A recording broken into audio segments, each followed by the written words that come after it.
Assalamualaikum warahmatullahi wabarakatuh.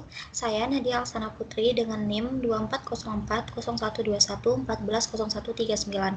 Di sini saya akan menjelaskan pendahuluan radiologi dari bab 1 sampai dengan bab 13. Sebelum ke bab 1, saya akan menjelaskan terlebih dahulu rincian dari bab 1 sampai dengan bab 13. Yang pertama, di bab 1 kita akan membahas tentang Introduction to Medical Imaging yang terdiri dari penjelasan mengenai berbagai jenis modalitas pencitraan medis seperti CT, MRI, X-ray, dan ultrasound. Kemudian ada image properties. Di sini kita akan menjelaskan mengenai properti gambar termasuk resolusi, kontras, dan noise. Di bab 2, di sini terdapat radiation and the atom. Kita akan menjelaskan konsep dasar radiasi, termasuk jenis-jenis radiasi dan aplikasinya di bidang medis. Selanjutnya, structure of the atom. Di sini membahas tentang pemahaman struktur atom yang relevan dengan interaksi radiasi. Di bab 3, terdapat interaction of radiation with matter, menjelaskan bagaimana partikel radiasi berinteraksi dengan materi, kemudian mekanisme penyerapan dan hamburan sinar X dan gamma, kemudian attenuation, absorption, dan efek radiasi terhadap tubuh manusia.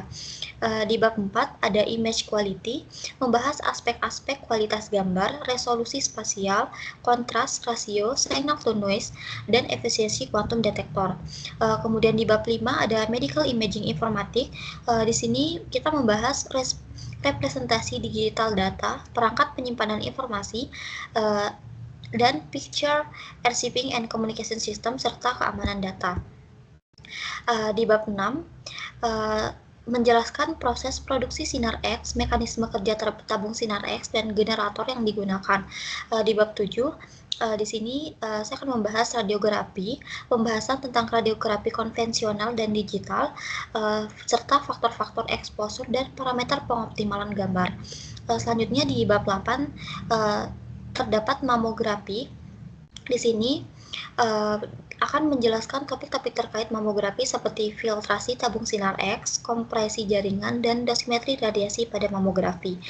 Selanjutnya di bab 9 ada fluoroskopi, mengupas sistem fluoroskopi, mode operasionalnya, dan kualitas gambar yang dihasilkan. Kemudian di bab 10 ada CT atau komputomografi. Di sini saya akan membahas desain sistem CT, rekonstruksi gambar, hingga kualitas dan generasi CT. Selanjutnya di bab 11 ada X-ray dosimetry in projection, imaging, and komputomografi, pemahaman mengenai dosis radiasi pada pencitraan proyeksi dan CT, termasuk estimasi resiko radiasi. Kemudian di bab 12 dan 13 kita akan membahas tentang dasar-dasar MRI serta topik lanjutan MRI pada bab 13 seperti artefak, kontrol kualitas, keamanan, dan efek biologis dari MRI. Sebelumnya, saya akan membahas bab 1 yaitu medical imaging. Modalitas pada medical imaging ini ada radiografi umum, fluoroskopi, mamografi, CT scan, MRI, ultrasonografi, ultrasonografi Doppler, pencitraan kedokteran nuklir, pencitraan planar kedokteran nuklir, SPECT, PET, modalitas pencitraan gabungan, dan image properties. Radiografi umum.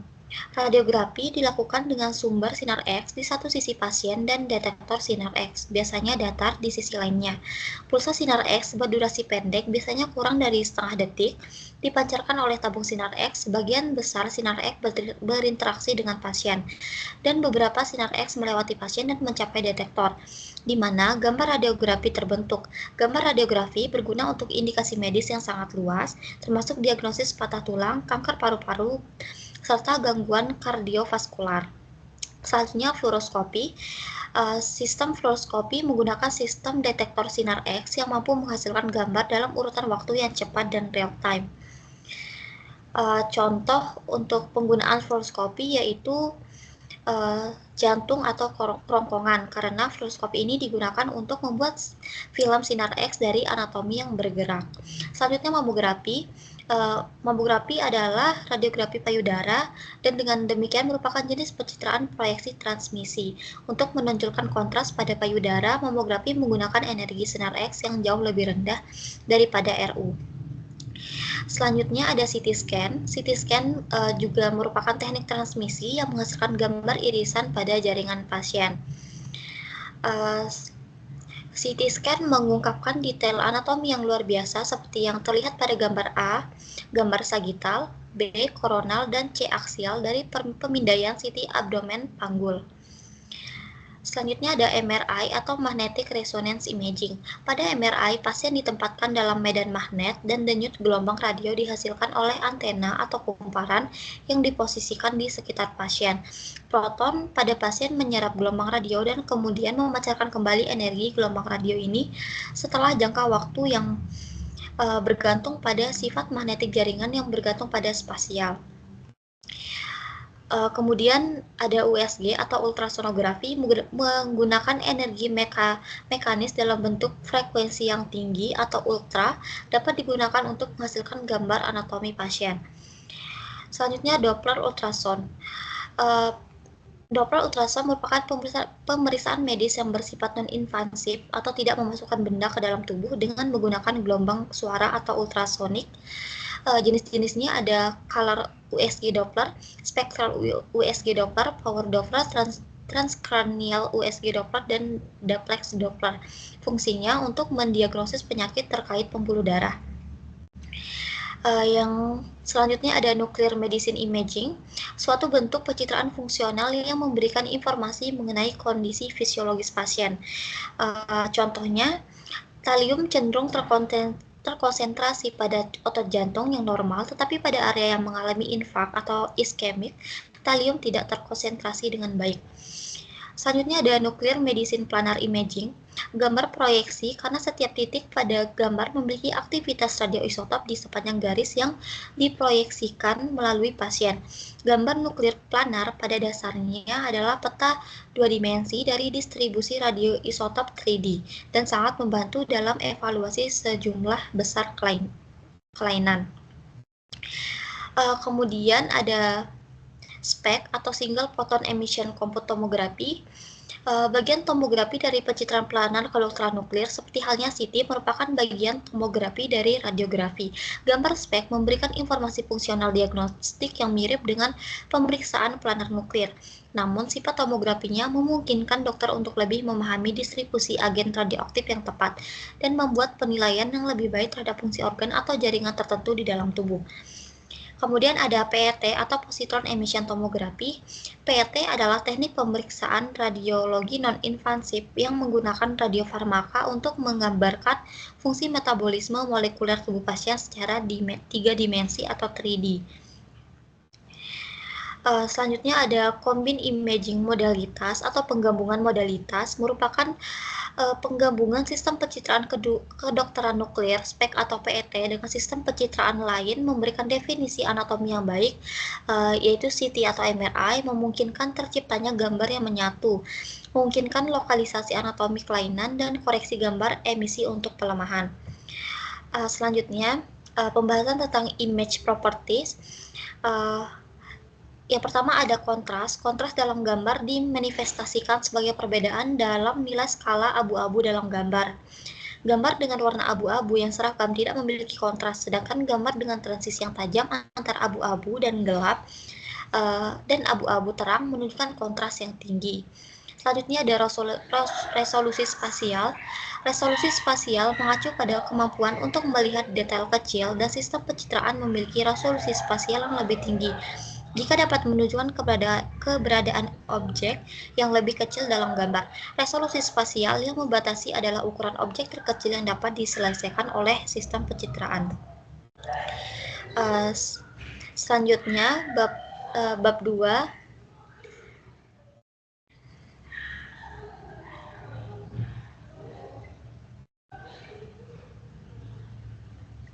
Di sini bab 2 saya akan membahas tentang radiasi dan atom. Definisi radiasi. Radiasi merupakan energi yang bergerak melalui ruang atau materi. Kategori utama dari radiasi yaitu ada radiasi elektromagnetik dan radiasi partikel. Jadi radiasi itu dapat terbentuk menjadi dua, yaitu menjadi radiasi elektromagnetik dan menjadi radiasi partikel. Radiasi elektromagnetik ini tidak memiliki massa, tidak terpengaruh oleh medan listrik maupun medan magnet, dan memiliki kecepatan yang konstan dalam medium tertentu. Sedangkan radiasi partikel memiliki massa, contohnya ada partikel alfa, beta, dan neutron. Dualitas gelombang partikel. Warna pada CD dihasilkan saat gelombang cahaya berinteraksi dengan struktur periodik track pada CD. Efek isi difraksi track CD ini membagi dan membelokkan cahaya menjadi beberapa berkas dengan frekuensi berbeda yang bergerak ke arah berbeda. Selanjutnya ada karakteristik gelombang. Gelombang apapun, elektromagnetik atau mekanis seperti suara dapat dicirikan oleh yang pertama amplitudenya, ketinggian maksimal, yang kedua panjang gelombang, jarak antara dua titik identik pada siklus yang berdekatan. Selanjutnya periode atau T, waktu yang dibutuhkan untuk menyelesaikan satu siklus gelombang.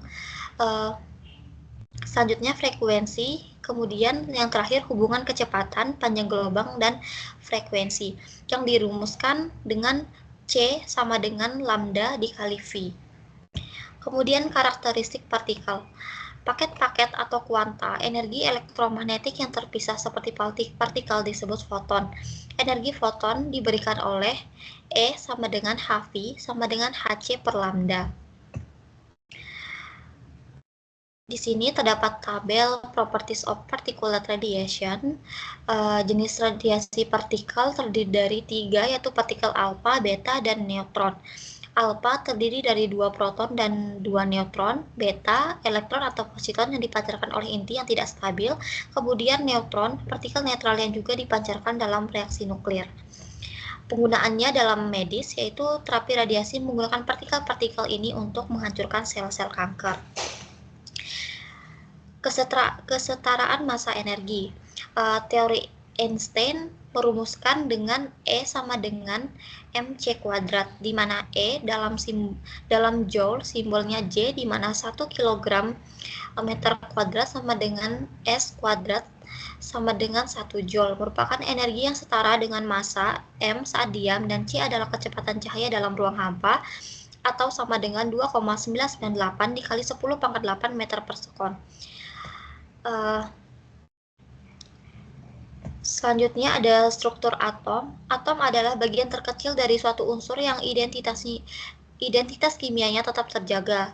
Atom terdiri dari inti atom yang bermuatan positif dan sangat padat, yang mengandung proton dan neutron, dan awan elektron bermuatan negatif ringan di luar inti atom.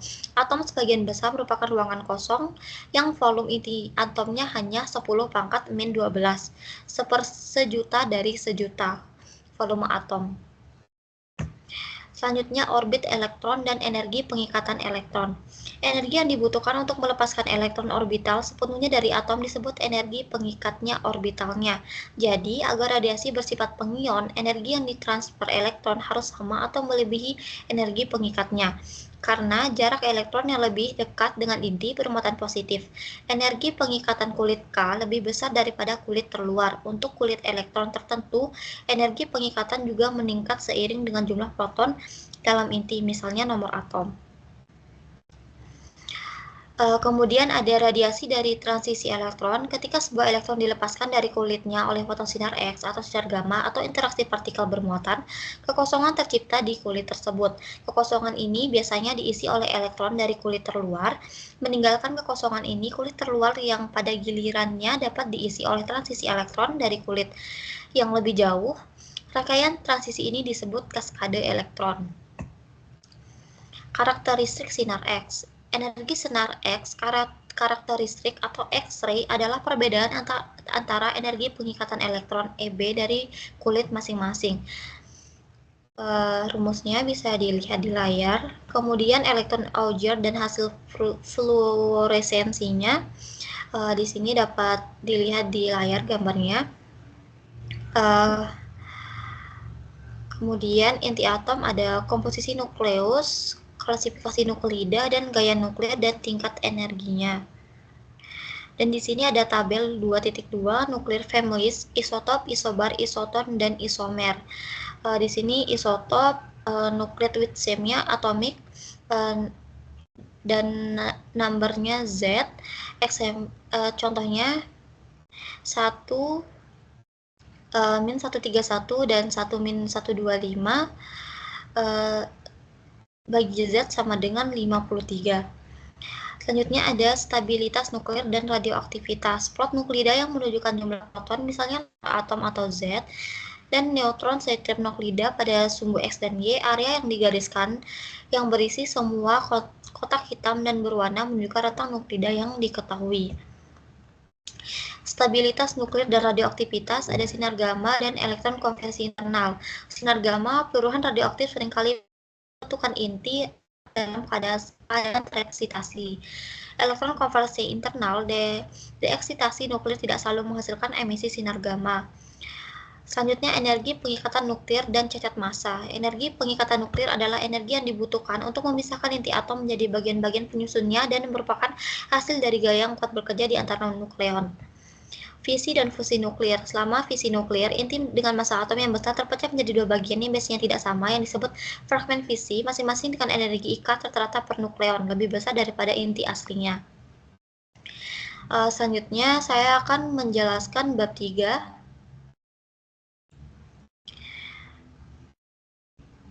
Yang berjudul interaksi radiasi dengan materi. Interaksi radiasi dengan materi ada interaksi partikel dan interaksi sinar X serta sinar gamma. Interaksi partikel radiasi pengion termasuk partikel bermuatan seperti partikel alfa, proton, partikel beta, positron, elektron ekstranuklir energik, dan partikel tidak bermuatan seperti neutron. Perilaku partikel bermuatan berat, misalnya partikel alfa dan proton, berbeda dengan perilaku partikel bermuatan lebih ringan seperti elektron dan positron. Kemudian excitation, ionization, and radioactive losses. Partikel bermuatan energik berinteraksi dengan materi melalui gaya listrik yaitu Coulomb dengan kehilangan energi kinetik melalui eksitasi, ionisasi, dan radioaktif loss. Eksitasi dan ionisasi terjadi ketika partikel bermuatan kehilangan energi karena tertarik dengan orbital elektron dalam medium. Kemudian eksitasi adalah transfer sebagian energi partikel yang datang ke elektron dalam bahan penyerap, mendorongnya ke orbit elektron yang lebih jauh dari inti, yaitu tingkat energi yang lebih tinggi.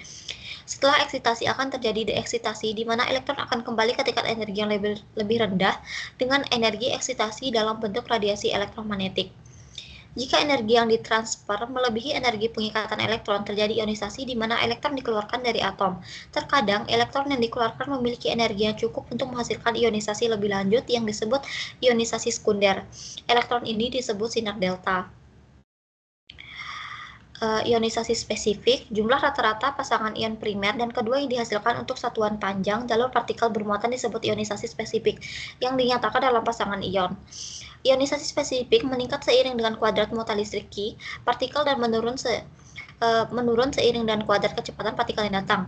Bragg peak merupakan puncak yang menonjol pada kurva Bragg yang menggambarkan hilangnya energi radiasi pengion selama perjalanannya melalui materi.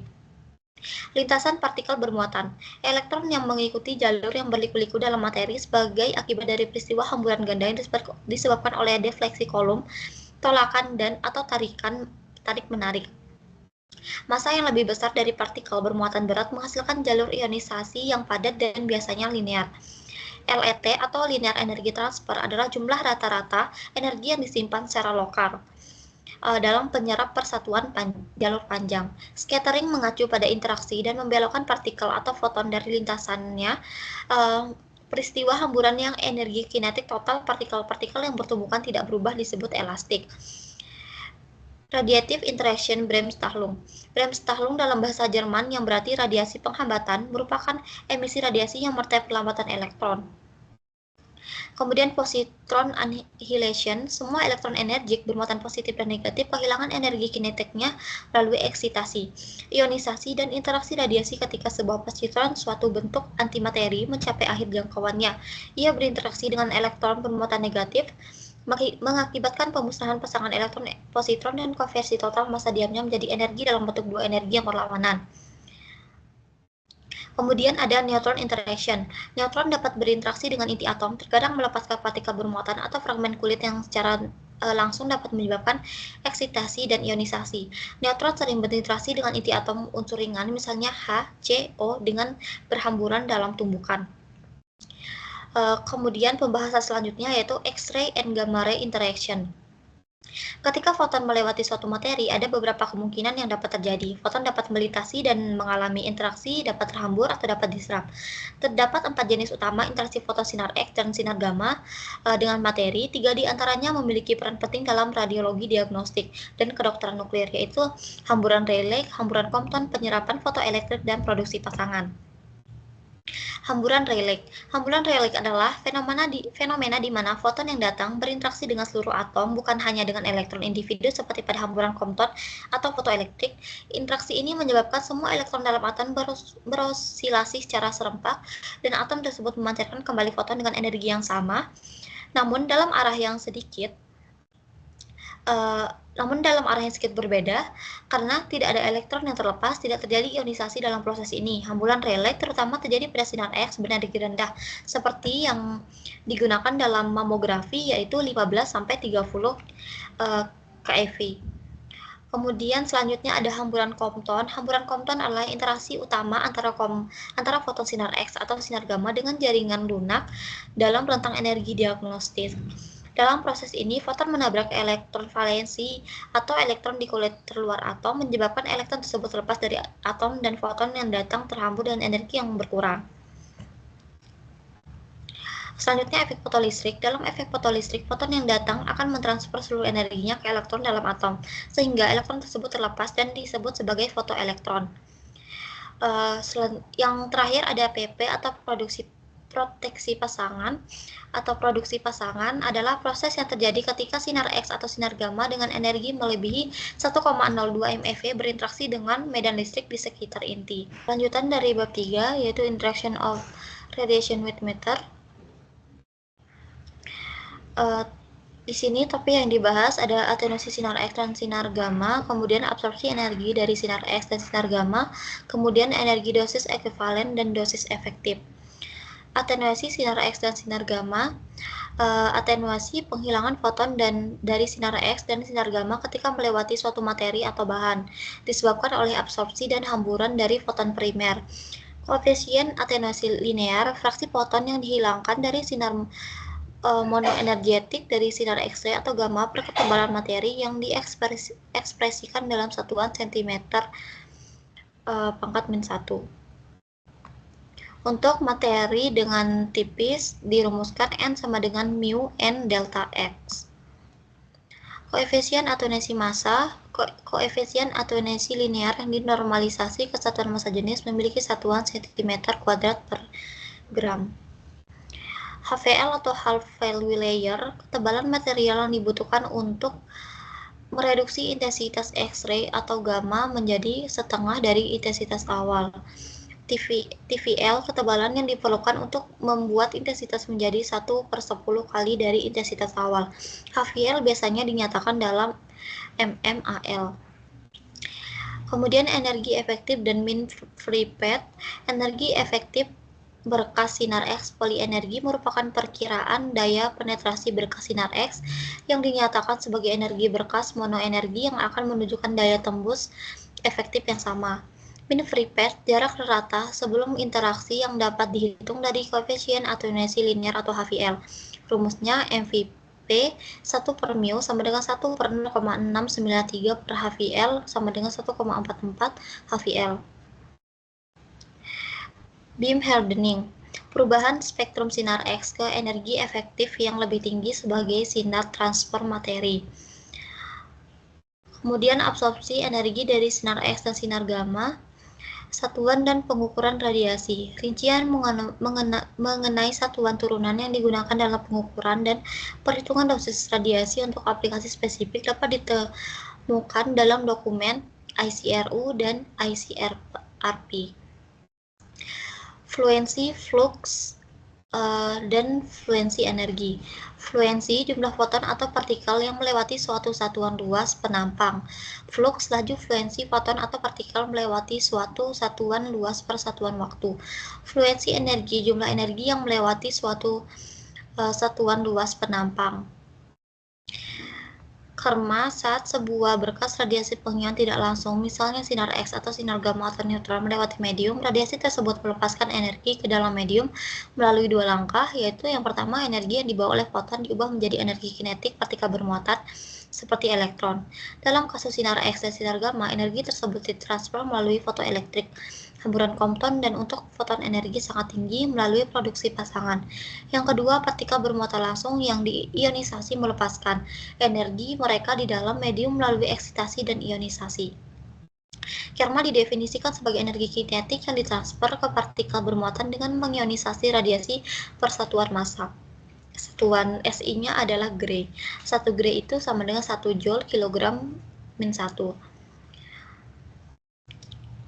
Mass energi transfer koefisien. Koefisien transfer energi massa adalah koefisien atenuasi massa yang dikalikan dengan fraksi energi dari foton yang berinteraksi kemudian ditransfer ke partikel bermuatan sebagai energi kinetik. Koefisien atenuasi massa menggambarkan beberapa banyak sinar X atau radiasi lainnya melemah atau terserap saat melewati suatu bahan. Koefisien transfer energi massa diberikan dengan simbol mu V per rho O. Ketika produksi pasangan terjadi, dibutuhkan 1,02 MeV energi dari foton yang datang untuk membentuk sepasang partikel, elektron dan positron. Setelah produksi pasangan terjadi, sisa energi dari foton yang datang, energi total foton dikurangi 1,02 MeV akan diubah menjadi energi kinetik untuk elektron dan positron yang baru terbentuk. Kemudian karena sebagian energi foton 1,02 MeV digunakan untuk membentuk pasangan partikel, energi yang ditransfer ke energi kinetik partikel akan selalu lebih kecil daripada total energi yang diserap oleh medium. Oleh karena itu, koefisien transfer energi massa akan selalu lebih kecil dari koefisien atenuasi massa, karena tidak semua energi disalurkan sebagai energi kinetik. Kalkulasi Kerma. Untuk berkas foton monokromatik dengan fluensi dengan energi E, Kerma dirumuskan sebagai berikut, terdapat di layar. Kemudian absorb dosis serap adalah jumlah energi radiasi yang diserap oleh satu materi. Satuan SI dosis serap adalah Joule per kilogram sama dengan Gray. Selanjutnya, mass energi absorption coefficient. Koefisien serapan energi massa adalah ukuran yang berkaitan dengan fraksi dari koefisien atenuasi massa yang memberikan energi kinetik awal pada elektron dalam suatu volume kecil material penyerap. Koefisien serapan energi massa akan sama dengan koefisien transfer energi massa jika semua energi yang ditransfer diserap secara lokal. Artinya, energi yang diberikan oleh foton sepenuhnya diserap oleh medium dalam bentuk energi kinetik partikel. Kemudian calculation dose, perbedaan antara perhitungan Kerma dan dosis udara yang terionisasi adalah bahwa untuk Kerma menggunakan koefisien transfer energi massa, sedangkan dosis menggunakan koefisien serapan energi massa. Selanjutnya ada exposure. Paparan X adalah muatan listrik yang dihasilkan oleh radiasi sinar X atau sinar gamma pada volume udara yang spesifik dibagi massa dari udara dalam volume tersebut. Energi, dosis ekuivalen, dan dosis efektif. Impaired dose adalah ukuran banyaknya energi dari radiasi yang telah diberikan ke dalam materi tersebut. Satuannya Joule dalam fisika radiasi dan dosimetri. Energi yang diberikan impaired energy merujuk pada total energi radiasi yang ditransfer ke suatu medium. Dosis merupakan jumlah energi persatuan massa yang diserap oleh material atau medium. Dosis diukur dalam Gray, di mana 1 Gray sama dengan 1 Joule per kilogram. Massa merupakan jumlah dari medium atau material di mana energi radiasi disimpan. Equivalent dosis ekuivalen atau H adalah dosis yang diperlukan oleh suatu jenis radiasi untuk menghasilkan efek biologis yang sama. Satuannya adalah sievert. Di sini terdapat tabel radiation weighting factor atau VR for various types of radiation.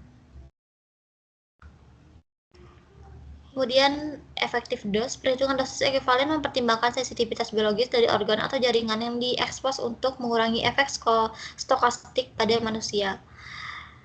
Di sini ada tabel dari tissue weighting factor issued by the International Commission on Radiological Protection atau ICRP report 103. Di sini ada organ-organnya, kemudian persen total detrimennya. Selanjutnya saya akan menjelaskan tentang image quality.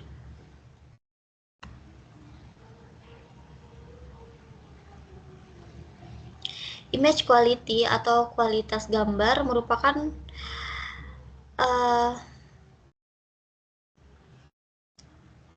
berbeda dengan foto yang diambil untuk tujuan estetika, gambar medis diambil untuk kebutuhan medis. Jadi, kualitas gambar medis tidak diukur berdasarkan seberapa indah tampilannya, tetapi seberapa baik gambar tersebut menyampaikan informasi anatomis atau fungsional yang dibutuhkan untuk diagnosis yang akurat oleh dokter.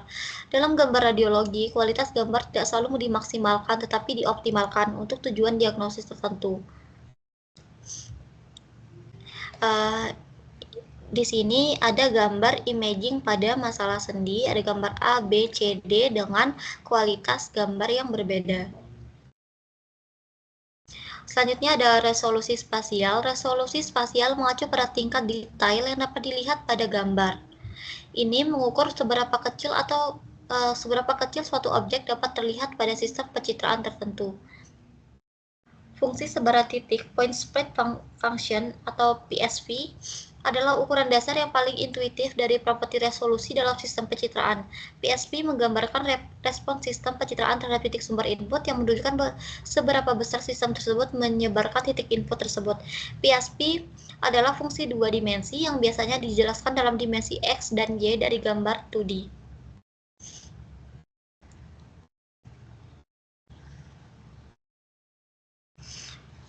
Kemudian fungsi sebaran garis atau line spread function digunakan untuk mengevaluasi respons sistem pencitraan ketika distimulasi dengan sinyal berbentuk garis. Ini mengukur distribusi intensitas dari garis yang dihasilkan pada gambar.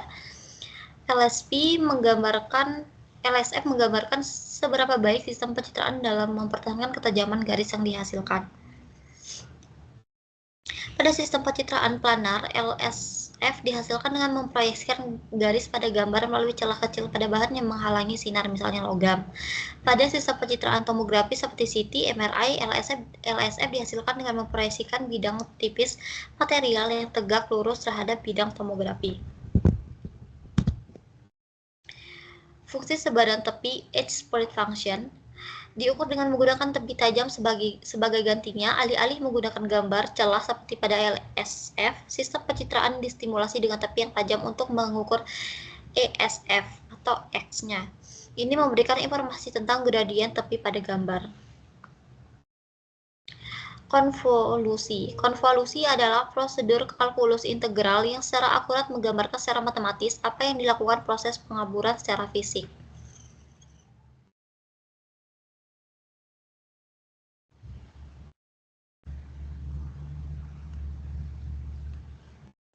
Konvolusi dalam pengolahan gambar. Fleksibilitas panjang kernel. Konvolusi bisa menggunakan kernel dengan berbagai panjang dari yang sangat pendek 3 elemen hingga yang sangat panjang 511 atau lebih. Kernel ganjil, kebanyakan kernel berukuran ganjil agar ada elemen tengah dengan sebagai titik acuan.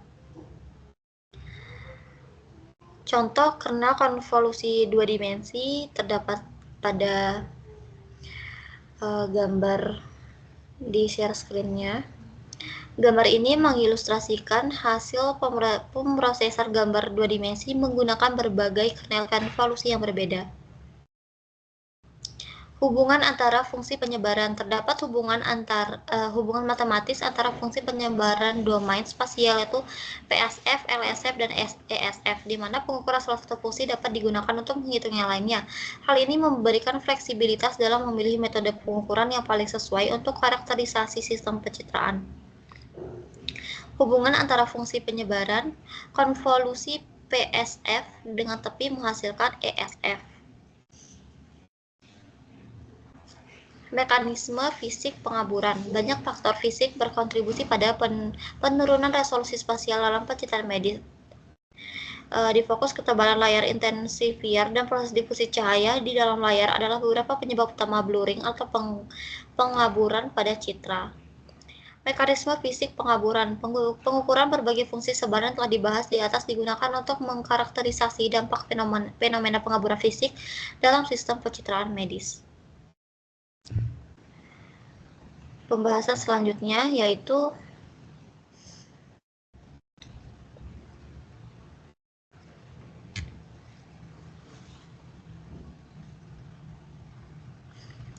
masih di image quality.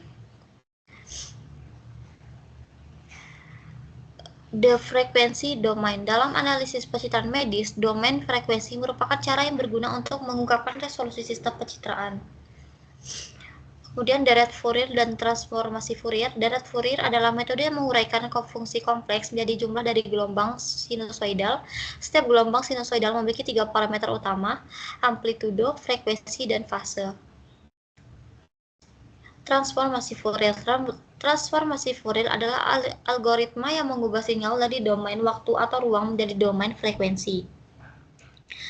Deret Fourier, kemudian pada deret Fourier dan transformasi Fourier ini ada inverse Fourier transform. Transformasi Fourier inverse digunakan untuk mengubah kembali sinyal dari domain frekuensi ke domain waktu atau ruang. Selanjutnya fungsi transfer modulasi atau MTF. Fungsi transfer modulasi adalah salah satu konsep yang digunakan untuk mengukur kemampuan sistem pencitraan dalam mentransfer detail gambar dari objek ke gambar yang dihasilkan. Deskripsi konsep. Gambar A menunjukkan sinyal input sinusoidal yang diterapkan pada detektor dengan 3 frekuensi berbeda yaitu 1, 2, dan 4 siklus per mm. Gambar B menggambarkan plot MTF yang menunjukkan resolusi spasial sistem pencitraan sebagai fungsi dari frekuensi spasial sinyal input. Pengukuran praktis tidak memungkinkan untuk mensimulasikan sistem detektor dengan sinyal sinusoidal seperti individual seperti yang dijelaskan sebelumnya. Sebagai gantinya, line spread function atau LSF digunakan untuk menentukan MTF dalam pengaturan eksperimental. Batas resolusi. MTF memberikan deskripsi yang kaya tentang resolusi spasial dan merupakan standar yang diterima untuk karakterisasi resolusi spasial. Frekuensi Nyquist adalah frekuensi spasial maksimum yang dapat dideteksi oleh sistem pencitraan tanpa terjadinya aliasing. Frekuensi ini di sini terdapat 2 gambar. Di gambar 4.16 dan 4.17 menunjukkan ilustrasi konsep aliasing dan bagaimana frekuensi yang lebih tinggi dari Nyquist terekam sebagai frekuensi lebih rendah. Selanjutnya, prasampel MTF. Aliasing dapat membatasi pengukuran modulation transfer function atau MTF. Ukuran piksel gambar dapat menimbulkan masalah sampling pada line spread function atau LSF yang digunakan untuk menghitung MTF. Untuk masalah ini digunakan LSF yang telah disampling sebelumnya, presample LSF dengan metode angle slit. Metode ini memungkinkan pengukuran LSF dengan sudut miring yang kemudian digunakan untuk mensintesis presample MTF. Fungsi redancing. Pembahasan sebelumnya menyoroti aliasing, yaitu ketika sistem detektor digital memberikan kriteria Nyquist Fn sama dengan 1/2 delta. Jika kriteria ini tidak dipenuhi, aliasing bisa terjadi. Fungsi redancing. Di sini ada gambar 4.18 grafik menunjukkan MTF untuk fungsi input rec dengan lebar A sama dengan 0,100 mm dan delta sama dengan A sehingga frekuensi Nyquist Fn sama dengan 5 cycles per mm. Pengukuran resolusi dengan template. Resolusi spasial perlu dipantau secara rutin pada banyak modalitas pencitraan medis. Pengukuran menggunakan pola uji seperti linear per phantom pada gambar 4.19. Selanjutnya, contrast resolution. Resolusi kontras mengacu pada kemampuan untuk mendeteksi perubahan yang sangat halus dan skala abu-abu dan membedakannya dari noise pada gambar. Konsep dan akurasi. Dan presisi diilustrasikan menggunakan target pada gambar 4.20. Akurasi berhubungan dengan seberapa dekat seorang dengan kebenaran target dalam kasus ini, sementara presisi adalah deskripsi variasi penyebaran atau reproduktivitas dalam suatu pengukuran. Dalam gambar medis, presisi berkaitan dengan jumlah noise dalam gambar. Dalam kasus pencitraan sinar X dan sinar gamma yang biasa terbatas kuantum, presisi dapat ditingkatkan dengan mengumpulkan lebih banyak foton atau kuanta dengan meningkatkan waktu pengambilan gambar, meningkatkan intensitas sumber, atau menyuntikkan lebih banyak isotop atau keduanya. Sedangkan dalam MRI, sejumlah redundansi pengukuran sinyal dilakukan dan dirata-ratakan bersama untuk meningkatkan presisi dan mengurangi noise. Grain noise atau butiran noise. Ketika film radiografi diekspos dan diproses, peningkatan kegelapan yang diamati kepadatan optik dalam film berhubungan dengan berkurangnya densitas noise yang menempel pada penyangga film. Electronic noise, sistem detektor elektronik bisa analog atau digital, tetapi aliran elektron arus menyampaikan sinyal pada satu atau lebih titik dalam rantai pencitraan. Ada elektron yang dihasilkan dari peristiwa deteksi sinyal aktual dalam CT, MRI, pencitraan nuklir, dan lain-lain. Dan ada juga merupakan elektron yang ditambahkan ke sinyal yang bukan merupakan hasil deteksi sinyal. Selanjutnya struktur noise. Sebagian besar detektor pixel memiliki sejumlah saluran paralel untuk membaca serangkaian elemen detektor sehingga mengurangi waktu pembacaan. Anatomical noise. Gangguan anatomi adalah pola pada gambar yang dihasilkan oleh anatomi pasien yang selalu ada tetapi tidak penting untuk didiagnosis. Misalnya dalam angiografi abdomen, sistem vaskular merupakan anatomi yang menarik dan sumber kontras gambar lainnya seperti gas, usus, dan tulang belakang hanya akan mengganggu. Quantum noise. Istilah kuanta merujuk pada sejumlah partikel atau objek yang dapat dihitung seperti elektron, fotosinar X, foton optik, atau bahkan sapuan kuas pada lukisan impresionis.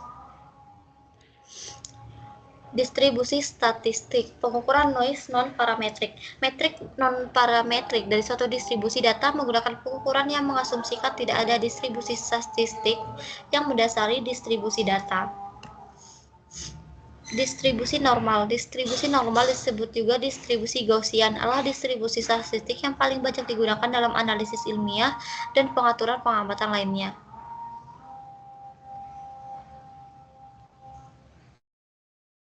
Distribusi Poisson. Distribusi normal adalah distribusi statistik yang sangat umum digunakan, namun itu bukan satu-satunya. Distribusi statistik penting lainnya yang relevan pencitraan radiologi adalah distribusi Poisson Px yang diberikan oleh Px X per X faktorial E min M. Di sini terdapat tabel distribusi Poisson, example of noise versus photon. Texture noise, spektrum Dian noise, di mana pada dua gambar CT dari objek uji memiliki varian yang sama di latar belakang, tapi ada perbedaan yang terlihat dalam penampakan noise. Meskipun varian noise sama, ketergantungan frekuensi noise berbeda. Ini dicirikan oleh spektrum Dian noise atau NPSF.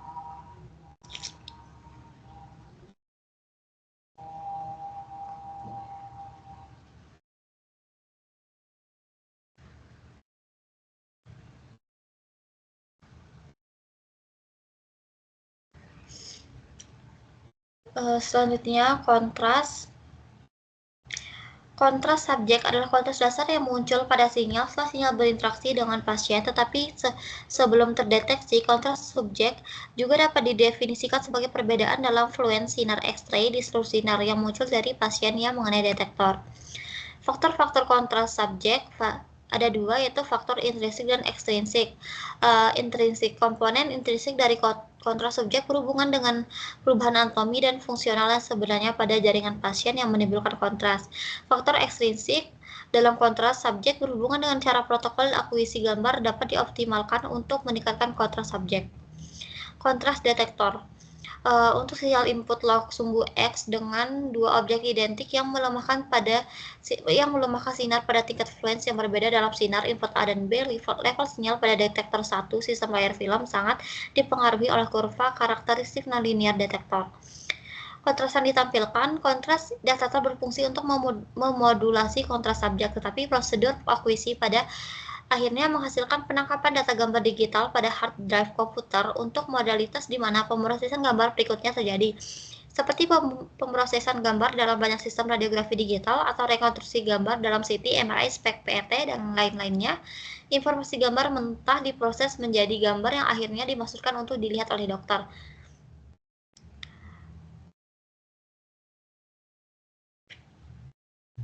Gambar digital direpresentasikan sebagai matriks nilai skala abu-abu dalam memori komputer, tetapi label pencarian (LUT) menjelaskan bagaimana skala abu-abu tersebut dikonversi ke identitas aktual pada layar.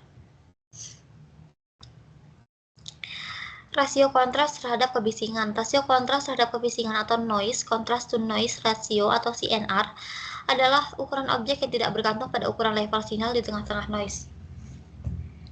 CNR adalah metrik yang baik untuk menggambarkan amplitudo sinyal relatif terhadap noise sekitar dalam suatu gambar, dan ini khususnya berguna untuk objek yang sederhana. SNR atau rasio signal to noise adalah metrik yang mirip dengan CNR, kecuali ukuran dan bentuk objek secara eksplisit disertakan dalam perhitungan.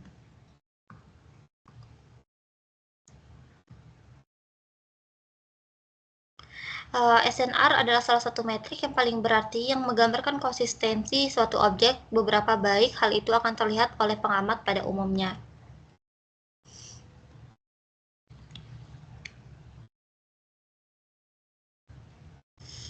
Selanjutnya ada image quality. Konsep dasar resolusi dan kontras. Resolusi spasial merupakan kemampuan sistem pencitraan untuk membedakan dua objek yang berdekatan. Resolusi yang baik memungkinkan detail lebih jelas pada gambar. Resolusi kontras mengacu pada kemampuan sistem untuk membedakan objek dari latar belakang berdasarkan perbedaan intensitas sinyal. Hubungan dengan kualitas gambar, resolusi spasial dan kontras bersama-sama menunjukkan bahwa seberapa baik detail suatu objek terlihat dalam pencitraan. Gambar diagram yang menunjukkan perbedaan antara resolusi tinggi dan rendah serta kualitas tinggi dan rendah. Sebelumnya SNR sudah saya jelaskan di slide sebelumnya. SNR itu menunjukkan perbandingan antara sinyal objek yang lain yang objek yang ingin dideteksi dengan noise atau gangguan pada gambar.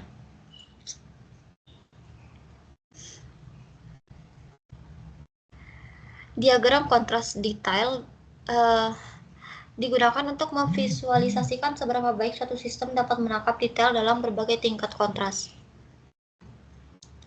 Efisiensi kuantum detektif atau DQA. Pengertian DQA merupakan efisiensi sistem pencitraan dalam mengubah sinyal yang ditangkap menjadi sinyal gambar dengan mempertimbangkan pengaruh noise. Kurva karakteristik operasional penerima. Kualitas gambar dapat diukur menggunakan sejumlah metrik yang telah dibahas di atas, namun pada akhirnya kualitas gambar berkaitan dengan seberapa baik gambar tersebut menyampaikan informasi diagnosis pada dokter yang melakukan interpretasi.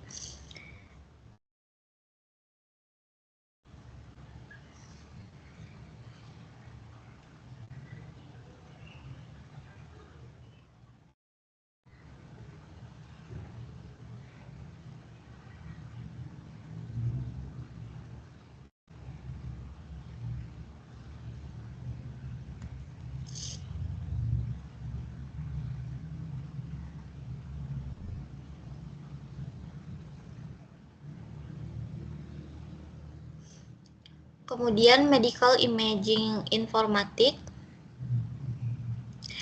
representasi data analog dan digital.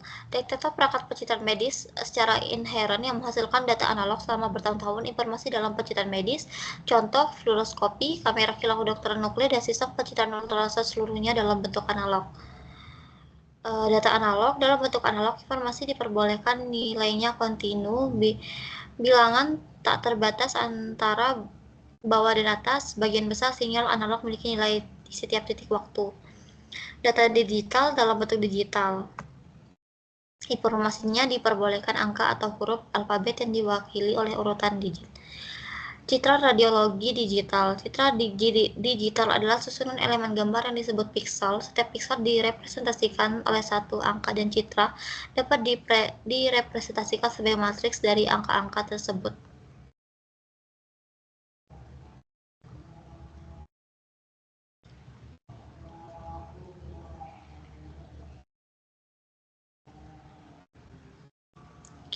Digital komputer diperkenalkan dalam pencitraan medis pada awal tahun 1970-an. Kekuatan komputer terutama disebabkan oleh kecepatannya dalam melakukan pemrosesan dan kemampuan untuk menyimpan informasi dalam jumlah besar. Menangani banyak tugas penataan seperti perincian penyimpanan informasi pada cakram dan pita magnetik, pembagian sumber daya sistem di antara aplikasi dan di antara pengguna dalam sistem multi pengguna, dan penanganan interupsi misalnya saat pengguna mengaktifkan perangkat petunjuk.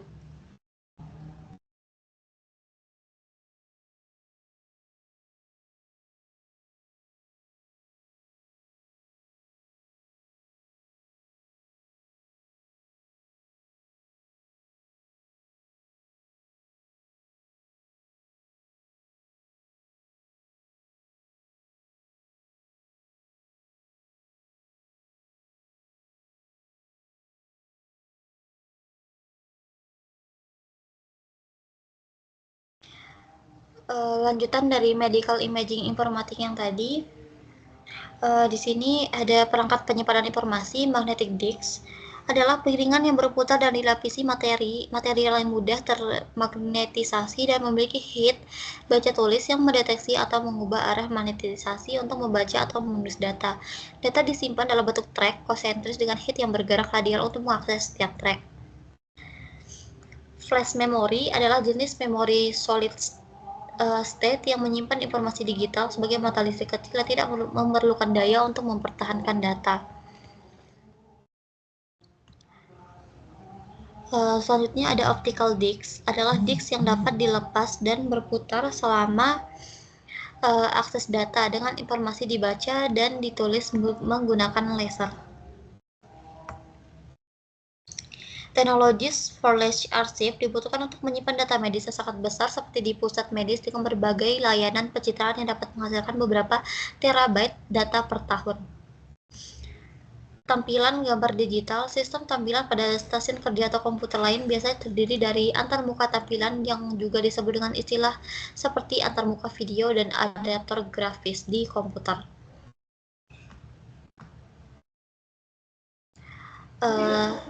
Tampilan gambar digital, antarmuka tampilan komputer mengubah gambar digital menjadi sinyal untuk monitor. Gambarnya dikirim ke memori tampilan oleh CPU, lalu antarmuka membaca piksel secara berurutan dan mengirimnya ke monitor. Monitor tampilan sekitar 80 tahun, tabung sinar katoda CRT digunakan untuk tampilan elektronik, namun kini telah diganti oleh layar datar terutama dalam peralatan pencitraan medis. Jenis layar data meliputi plasma, LED, OLED, dan layar emisi lapangan tetapi LCD adalah pilihan utama karena performa dan daya tahan yang unggul. CRT atau monitor katoda ray tube. Monitor CRT adalah tabung kaca yang dievakuasi dengan komponen untuk menghasilkan, memfokuskan, dan memodulasi intensitas berkas elektron menuju layar fluoresen. LCD atau Liquid Crystal Display. Setiap piksel terdiri dari 3 subpiksel merah, hijau, dan biru yang intensitas cahayanya dikendali terpisah.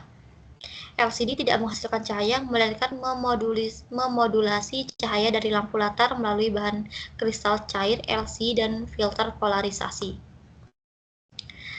Performa monitor layar. Monitor adalah komponen penting dalam pencitraan radiologi dan dipengaruhi oleh parameter seperti resolusi, kecerahan, dan kontras.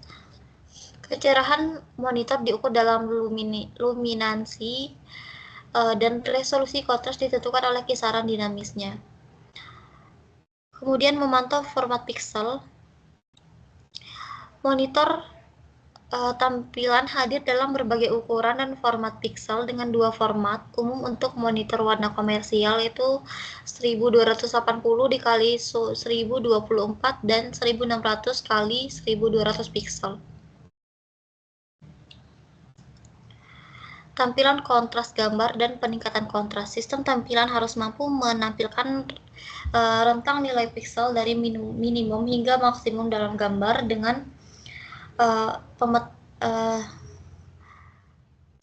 pemetaan yang mengoptimalkan kontras untuk fitur penting.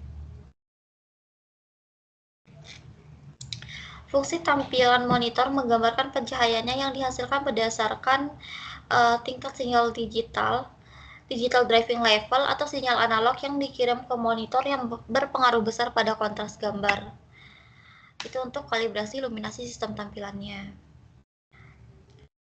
Tujuan Dikom GSDF menyediakan transformasi nilai pixel digital yang konsisten nilai P ke tingkat pencahayaan, kemudian menyelaraskan tampilan kontras antara monitor dan media cetak, dan memberikan linearisasi perseptual yang artinya perbedaan dalam nilai pixel akan tampak seragam bagi sistem visual manusia.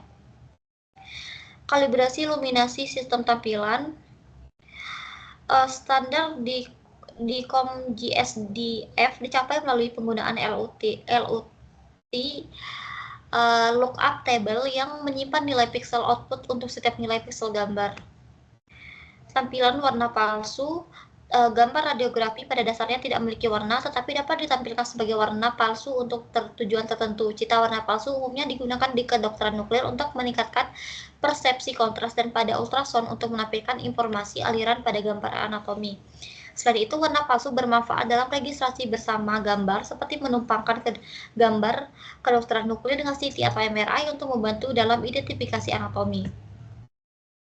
Tampilan warna palsu, gambar radiografi pada dasarnya tidak memiliki warna. Mohon maaf, ini slide-nya double. Kemudian di sini untuk performa monitor diagnostik dibandingkan dengan monitor kelas konsumen, keuntungan dari monitor diagnostik adalah pencahayaannya maksimal, jauh lebih tinggi, pencahayaan yang lebih seragam, pixel yang lebih kecil, kemudian yang akan memberikan resolusi spasial yang lebih tinggi, sudut panjang yang lebih lebar karena teknologi LCD yang berbeda, lebih dari 8 bit untuk tingkat penggerak digital. Rangkaian stabilisasi pencahayaan otomatis untuk mengimbangi perubahan intensitas cahaya latar, perangkat keras, dan perangkat lunak untuk mengimplementasikan DCOM GSDF.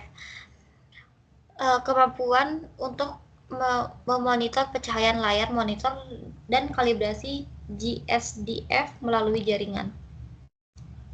Kamera untuk merekam gambar digital pada film. Meskipun penggunaan gambar digital semakin umum, ada kondisi tertentu yang masih memerlukan perekaman gambar medis pada film.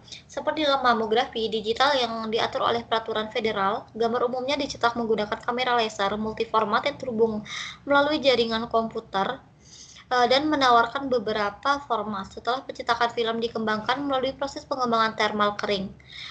Kamera laser terdiri dari mikroprosesor, memori gambar, konverter laser dengan modulator, dan mekanisme pengangkutan film.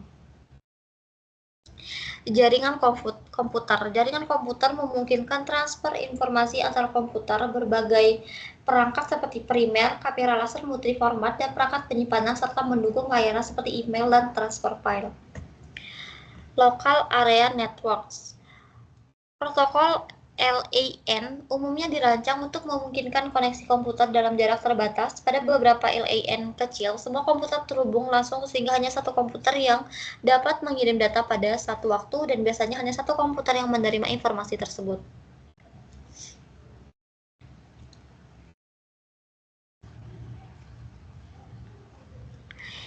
Jaringan besar dan menghubungkan jaringan terpisah.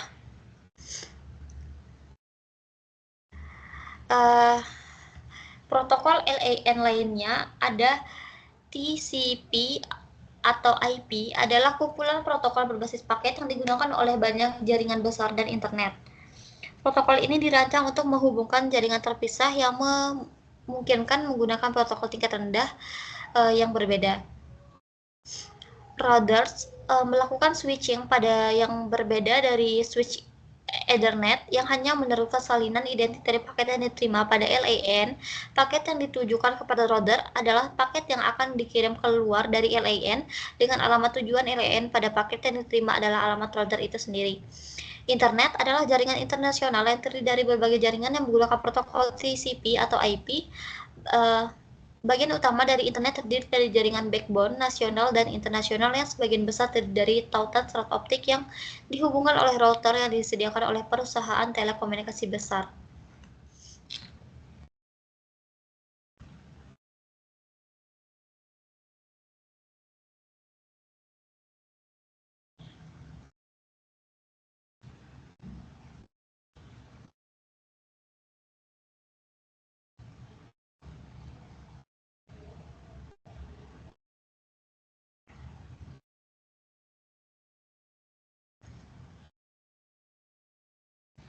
Lanjutan dari medical imaging informatik.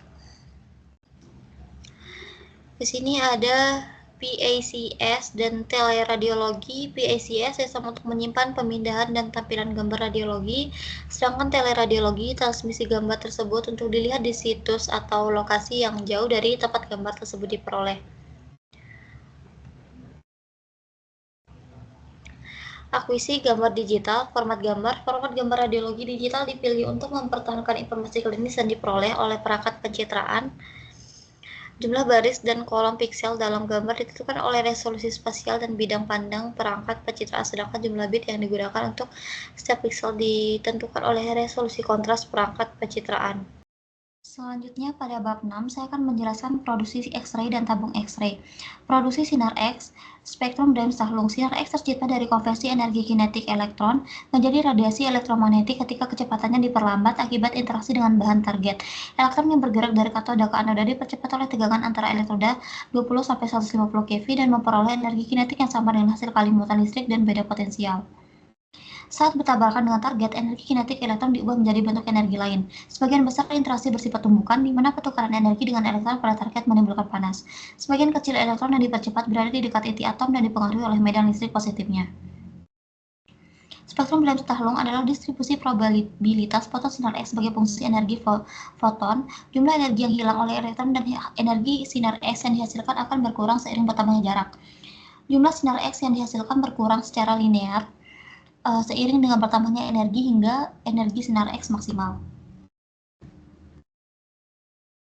Spektrum sinar X karakteristik. Untuk energi sinar X disebut radiasi karakteristik, dihasilkan dari transisi elektron pada atom target. Elektron dalam suatu atom tersebar di kulit-kulit yang mempunyai energi ikat elektron, yaitu kulit K, L, M, dan N. Energi elektron daktan ditentukan oleh tegangan pada tabung sinar X. Numbuk elektron di kulit inti atom target interaksi dapat mengeksitasi elektron dari kulitnya sehingga menimbulkan kekosongan. Foton sinar X karakteristik dipancarkan dengan energi yang sama dengan perbedaan antara energi ikat kedua kulit. Tabung sinar X. Tabung sinar X sebenarnya menunjukkan sifat tabung sinar X dan bagian wadahnya. Tegangan tabung sinar X antara 40-150 keV untuk pencitraan diagnostik dan 25-40 keV untuk mamografi. Katoda adalah elektroda negatif dalam tabung sinar X yang terdiri dari filamen atau filamen dan focusing cup atau katoda yang terbuat dari kawat tungsten yang dililitkan dalam helix dan dihubungkan secara elektrik ke sirkuit filamen yang memberikan tegangan sekitar 10 V dan arus variabel hingga 7000 mA.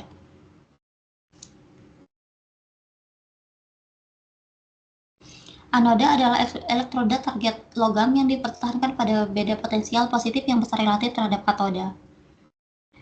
Tungsten merupakan bahan anoda yang paling banyak digunakan karena titik lelehnya yang tinggi dan nomor atomnya yang tinggi. Molybdenum dan rhodium digunakan sebagai bahan anoda dalam tabung sinar X mamografi. Konfigurasi anoda stasioner dan berputar stasioner. Desain tabung sinar X sederhana memiliki anoda stasioner yang terdiri dari sisipan tungsten yang tertanam dalam blok tembaga. Berputar, anoda yang berputar adalah piringan tungsten yang dipasang pada rakitan rotor yang didukung bantalan. Sudut anoda, cakupan bidang, dan ukuran titik fokus. Sudut anoda didefinisikan sebagai sudut permukaan target terhadap sinar pusat pada bidang sinar X. Faktor utama yang dipengaruhi meliputi ukuran titik fokus efektif, intensitas keluaran tabung, dan cakupan bidang sinar X yang disediakan pada titik fokus tertentu hingga jarak detektor. Ukuran titik fokus sebenarnya adalah area pada anoda yang terkena elektron dan terutama ditentukan oleh panjang filamen katoda dan lebar slot titik fokus. Cakupan bidang, dan panjang titik fokus efektif bervariasi menurut sudut anoda. Sudut anoda yang besar, memberikan cakupan medan yang baik pada jarak tertentu, namun untuk mencapai titik fokus efektif yang kecil, area fokus aktual yang kecil membatasi pemuatan daya.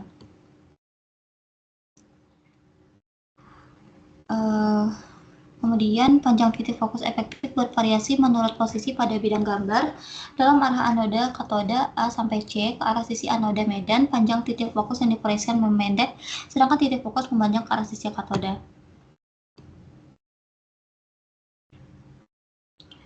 Efek tumit adalah hilangnya intensitas pada sisi anoda bidang pandang sinar X. Hal ini disebabkan oleh redaman sinar X-ray oleh anoda. Radiasi di luar fokus, radiasi ini di luar fokus dihasilkan dari elektron yang tersebar kembali yang yang dipercepat kembali ke anoda di luar titik fokus. Sisipan tabung X-ray. Sisipan tabung sinar X berisi katoda, anoda, rakitan rotor, dan struktur pendukung yang disegel dalam wadah kaca atau logam dalam kondisi vakum tinggi. Perumahan X-ray, rumah tabung sinar X menopang, mengisolasi, dan melindungi sisipan tabung sinar X yang di lingkungan. Pelindung timbal di dalam wadah melemahkan hampir semua sinar X yang tidak diarahkan ke lubang tabung. Kolimator menyesuaikan ukuran dan bentuk bidak sinar X yang muncul dari lubang tabung. Desain tabung X-ray khusus, tabung bias kisi-kisi, tabung mamografi, dan tabung sinar X untuk fluoroskopi intervensi dan CT. Rekomendasi untuk memaksimalkan tabung X-ray, meminimalkan waktu persiapan peningkatan filamen, gunakan arus tabung yang lebih rendah, hindari pengoperasian tabung sinar X yang berkepanjangan, selalu ikuti prosedur pemanasan yang direkomendasikan pabrik, dan batasi operasi start dengan stop motor. Filtrasi adalah penghilangan sinar X yang saat berkas melewati lapisan material.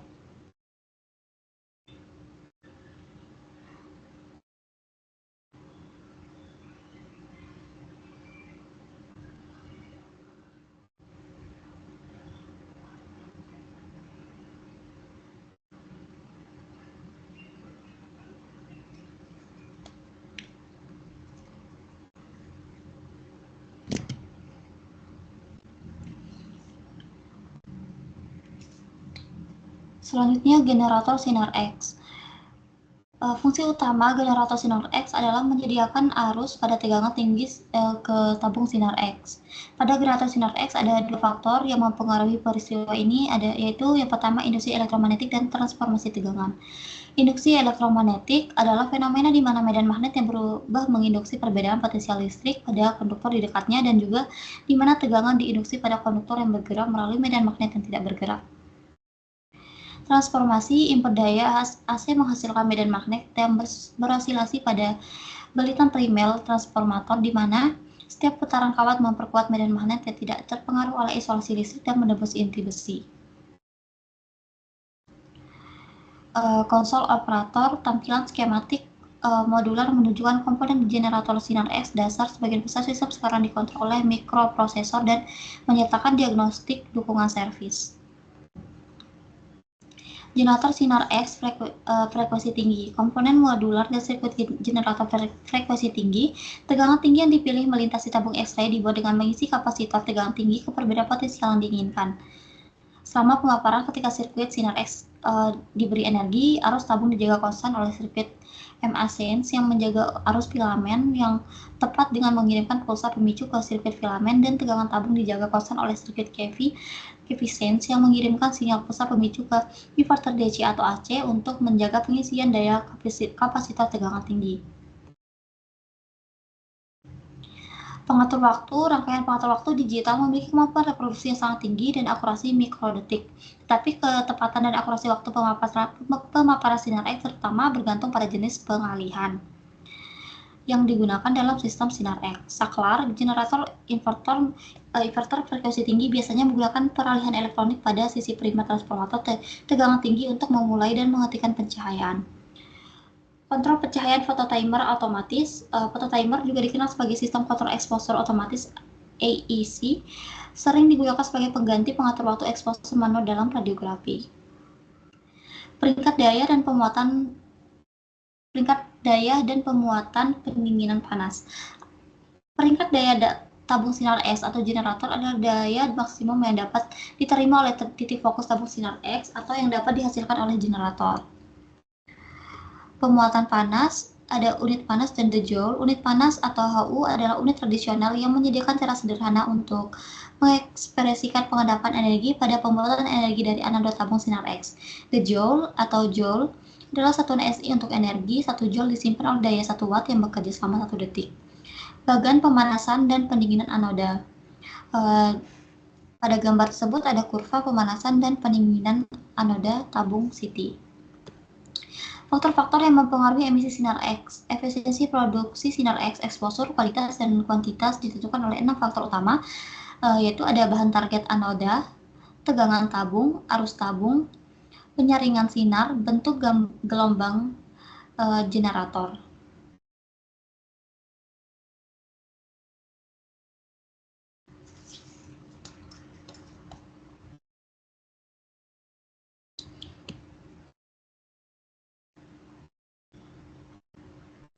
Bab selanjutnya membahas tentang radiografi. Apa itu radiografi? Radiografi adalah teknik produksi gambar dua dimensi dari objek tiga dimensi, yaitu pasien. Prosedur ini memproyeksikan bayangan sinar X anatomi pasien ke detektor dan sering disebut sebagai radiografi proyeksi.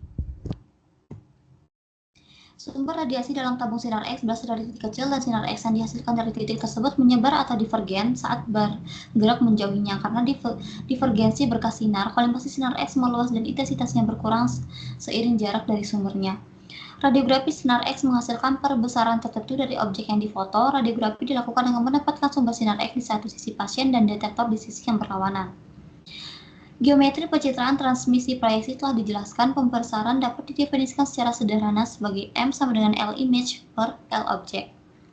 Perbesaran dalam radiografi akan selalu lebih besar dari 1,0, tetapi mendekati 1,0 jika objek yang relatif datar seperti tangan ditempatkan bersentuhan dengan detektor, di mana jarak objek ke detektor mendekati 0. Di sini terdapat ilustrasi pencitraan. Pasien ditempatkan di atas tabung sinar X dan sistem detektor dan fotosel terlihat di antara grid dan detektor menentukan tingkat pemaparan tepat untuk detektor foto penentuan waktu. Dalam pencitraan transmisi sinar X melewati setiap titik pada pasien dan penyerapan dari semua struktur sepanjang setiap jalur sinar bergabung untuk menghasilkan intensitas berkas utama pada lokal tersebut di detektor. Kerapatan di setiap titik dalam gambar mencerminkan tingkat pelemahan berkas sinar X di seluruh gambar. Titik fokus dalam tabung sinar X sangat kecil, tetapi bukan merupakan sumber titik yang sebenarnya, sehingga menyebabkan penurunan resolusi yang bergantung pada pembesaran. Radiografi film layar. Radiografi film layar mendominasi bidang radiologi selama abad ke-20 seiring dengan penggunaan rutin modalitas digital lainnya seperti CT dan MRI. Sistem pengarsipan dan komunikasi gambar (PACS) pun berkembang. Radiografi dan kemudian mamografi menjadi modalitas terakhir yang beralih ke ranah digital karena kebutuhan layar monitor besar dan penyimpanan untuk gambar radiografi digital beresolusi tinggi dan berformat besar.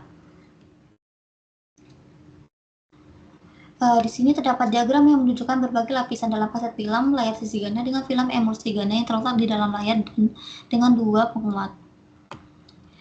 Mikrograf dari layar penguat fosfor yang dipasang pada dasar plastik ditampilkan. Lapisan berpendar terdiri dari kristal-kristal fosfor kecil yang disusun dengan pengikat menjadi layar. Ini adalah layar penguat titik terstruktur atau amorf.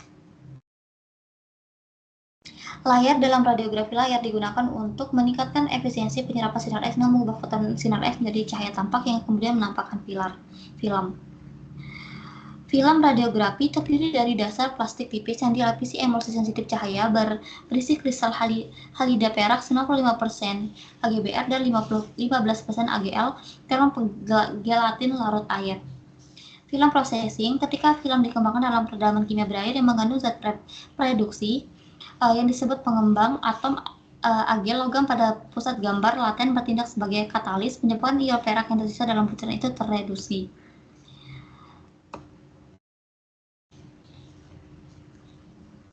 Kurva karakteristik. Kurva karakteristik untuk film layar ditampilkan. Ini juga disebut sebagai kurva H dan D serta Harter dan Drieval. Di sini terdapat kurvanya. Dua kurva karakteristik ditampilkan, satu untuk sistem yang lebih sensitif kurva A, lalu untuk kurva AB yaitu satu untuk sistem dengan sensitivitas yang lebih rendah.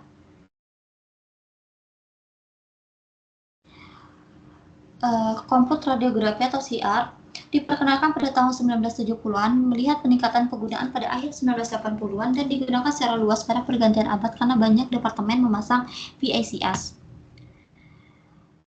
Langkah-langkah pembaca kaset CR. Kaset dipindahkan ke unit pembaca dan pelat pencitraan secara mekanis dikeluarkan dari kaset. Pelat pencitraan diterjemahkan secara vertikal ke arah Y dan roll melintas tahapan bergerak dan dipindah secara horizontal ke arah X. Sinar laser merah merangsang emisi energi yang terperangkap di area kecil lokasi XY dari pelat pencitraan, dan cahaya tampak biru hijau dipancarkan dari penyimpanan fosfor saat elektron energi turun ke kondisi dasarnya. Cahaya yang dipancarkan melalui pendaran fotostimulasi dikumpulkan oleh serat pemandu cahaya optik dan menyerang tabung pengganda foto atau PMT, di mana ia menghasilkan sinyal elektronik. Sinyal elektronik didetailkan dan disimpan sebagai nilai piksel untuk setiap spasial lokasi XY pada pelat pencitraan nilai skala abu-abu yang sesuai ditentukan sebanding dengan energi sinar X yang diserap secara lokal. Pelat dipaparkan pada cahaya putih terang untuk menghapuskan sisa energi yang terperangkap. Pelat pencitraan dikembalikan ke kaset dan siap digunakan kembali.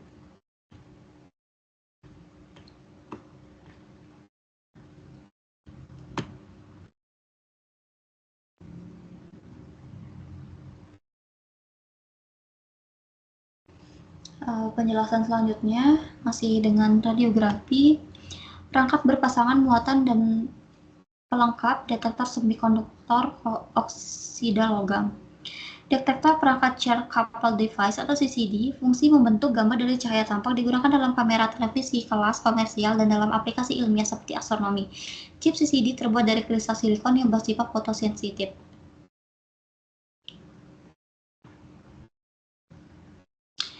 CCD, Charge Coupled Device, adalah sensor yang digunakan dalam sistem pencitraan medis untuk menangkap gambar. Dalam teknologi ini, sinar X yang melewati tubuh diubah menjadi cahaya oleh layar pengintensif.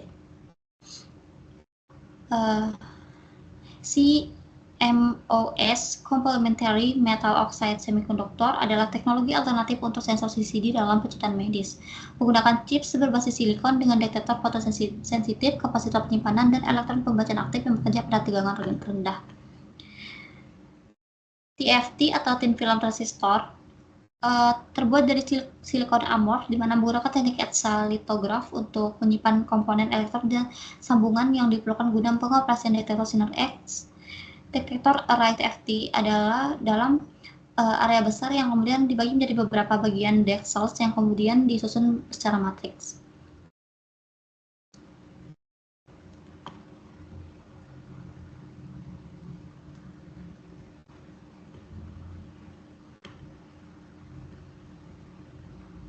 Array TFT deteksi tidak langsung. Array TFT konversi sinar X tidak langsung menggunakan scintillator untuk mengubah sinar X menjadi cahaya dengan pemasangan optik scintillator ke matriks aktif.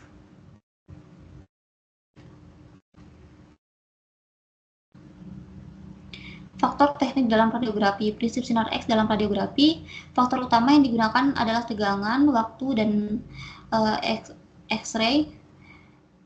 Tegangan, arus, waktu, dan X-ray. SID, source to image distance, jarak dari sumber sinar X ke detektor sinar X, fotosel jaringan anti pencar. Standar SID adalah 1 cm untuk radiografi umum dan 183 cm untuk radiografi dada ketika tegak. Secara umum, pengaturan untuk sinar X ketika tegangan diturunkan akan meningkatkan dosis kepada pasien dan sebaliknya pada prosedur pencitraan di bagian tubuh yang sama dan disesuaikan dengan pemeriksaan yang dilakukan. Faktor teknik dalam radiografi, prinsip sinar X dalam radiografi. Frekuensi sinar X disesuaikan dengan asal tabung dan waktu yang terukur sehingga berbanding lurus MAS 2 MAS. Generator dirancang untuk sinar X beroperasi pada 500 mA sampai 800 mA. Rangkaian yang digunakan dalam radiografi. Radiografi biasanya memanfaatkan AEC atau Automatic Exposure Control. Biasanya fotosel ionisasi terdapat pada belakang tubuh pasien dan di depan detektor sinar X. Pada beberapa institusi mengharuskan pada operator alat menggunakan kaliper besar untuk mengukur ketebalan bagian tubuh. Di sini terdapat cara kerja yang digunakan dalam radiografi, terdapat pada layar.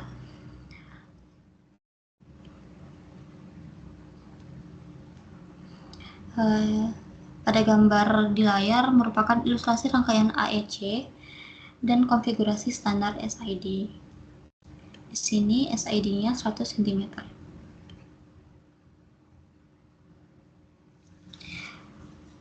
Masih pada bab radiografi, selanjutnya kita akan membahas scintillator dan intensifying screens. Scintillator dan intensifying screen adalah komponen penting dalam sistem deteksi sinar X. Keduanya memiliki peran dalam mengubah sinar X yang tidak terlihat menjadi cahaya tampak sehingga dapat dideteksi dan diubah menjadi gambar. Fosfor layer terbuat dari bahan fosfor scintillator yang memiliki kemampuan untuk mengubah sinar X menjadi cahaya tampak. Ketika sinar X mengenai lapisan fosfor, atom-atom dalam fosfor akan tereksitasi dan kemudian melepaskan energi dalam bentuk cahaya. Cahaya inilah yang kemudian akan mengenai film X-ray dan menghasilkan gambar laten. Ini perbedaan dari scintillator dan intensifying screen dari fungsi, komposisi, proses kerja, dan jenis-jenisnya. Untuk scintillator fungsinya mengubah sinar X menjadi cahaya tampak, sedangkan intensifying screen memperkuat sinar cahaya yang dihasilkan oleh scintillator sehingga mengurangi dosis radiasi yang dibutuhkan untuk menghasilkan gambar. Tujuan penggunaan intensifying screen mengurangi dosis radiasi dan meningkatkan kecepatan eksposur. Absorption efisiensi dan conversion efisiensi, faktor yang mempengaruhi sinar X. Yang pertama ada efisiensi penyerapan dan yang kedua efisiensi konversi.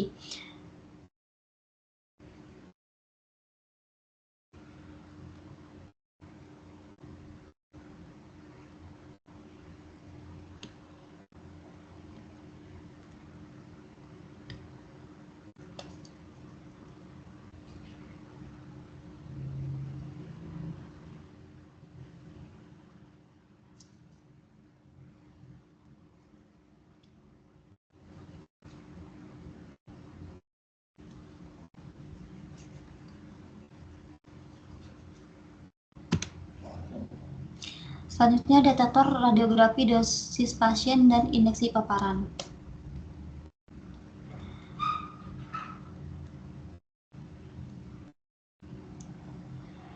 Radiografi digital dan radiografi tradisional. Pada radiografi layar tradisional, film OD atau optical density berfungsi sebagai indikator pencahayaan.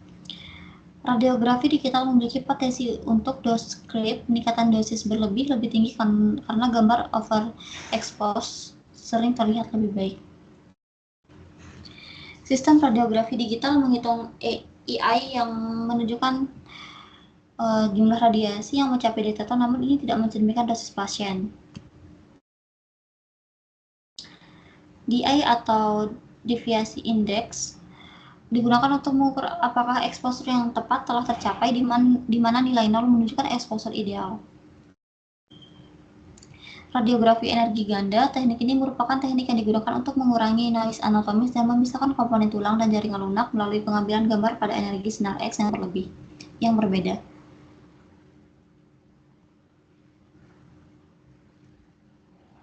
Scatter radiation atau radiasi terhambur dalam pencitraan radiografi proyeksi dapat mengurangi kualitas gambar dengan mengganggu asumsi garis lurus sinar X, menghasilkan noise dan mengurangi kontras. Metode lain pengurangan hamburan. Untuk pengurangan hamburan selain kisi anti pencar termasuk celah udara dari sistem pemindaian slot. Celah udara berfungsi dengan meningkatkan jarak antara pasien dan detektor untuk mengurangi radiasi yang tersebar, tetapi dapat menyebabkan peningkatan pembesaran anatomi.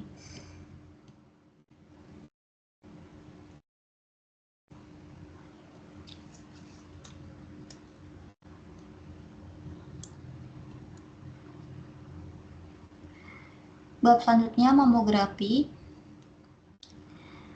Mamografi adalah pemeriksaan radiografi yang dirancang untuk mendeteksi patologi payudara, khususnya kanker payudara, tabung sinar X dan filtrasi sinar X.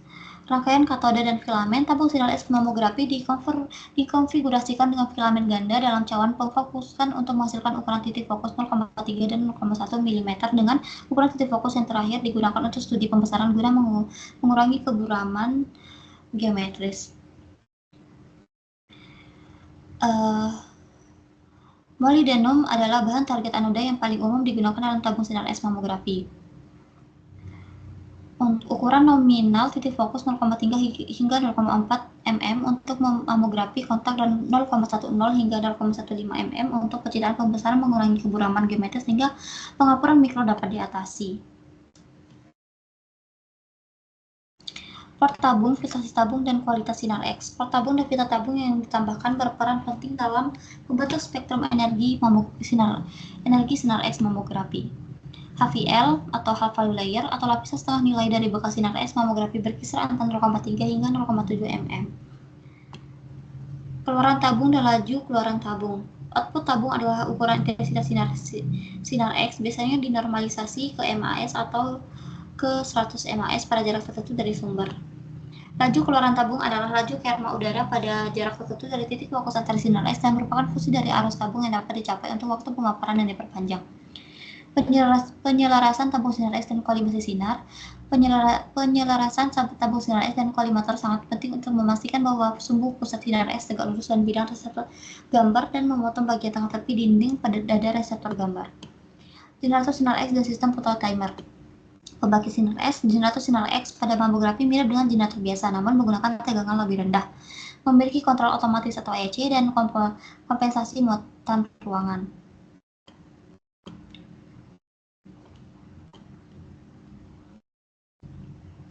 Bagan teknik dalam mamografi. Bagan teknik membantu memilih kombinasi kafein dan target filter sesuai ketebalan dan komposisi payudara. Mamografi umumnya menggunakan phototiming dan KV yang tepat memastikan waktu pencahayaan optimal 0,5-2 detik untuk mencapai OD atau SNR yang diinginkan.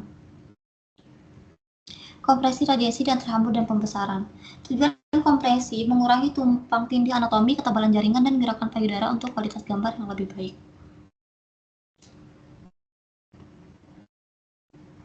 Radiasi tersebar dari jaringan anti hamburan. Pada mamografi sinar X yang melewati payudara terdiri dari radiasi primal dan radiasi hamburan. Radiasi primer memberikan informasi tentang karakteristik jaringan payudara dan membantu mengingatkan kontras gambar.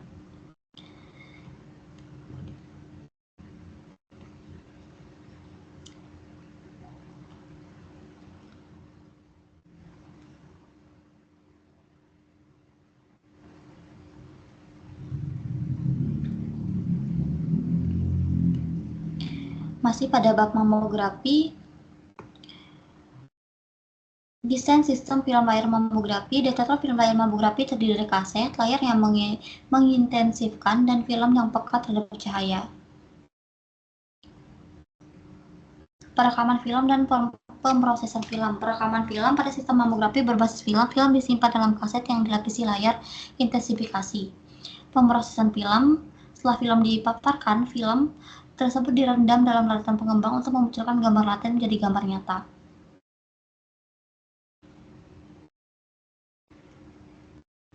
Kondisi penayangan film. Kondisi penayangan sangat penting agar informasi pada film dapat divisualisasikan dengan baik oleh ahli radiologi.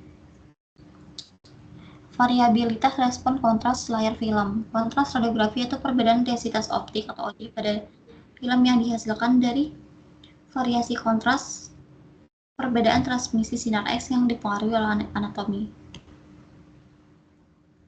Mamografi digital bidang penuh. Detektor film layar untuk mamografi adalah perangkat penangkap gambar yang sangat baik dan berfungsi sebagai perangkat tampilan dan media penyimpanan, tetapi kekurangan utamanya adalah rentang dinamis exposure yang terbatas dan lintang yang sempit yang diperlakukan untuk mendapatkan kontras radiografi yang tinggi.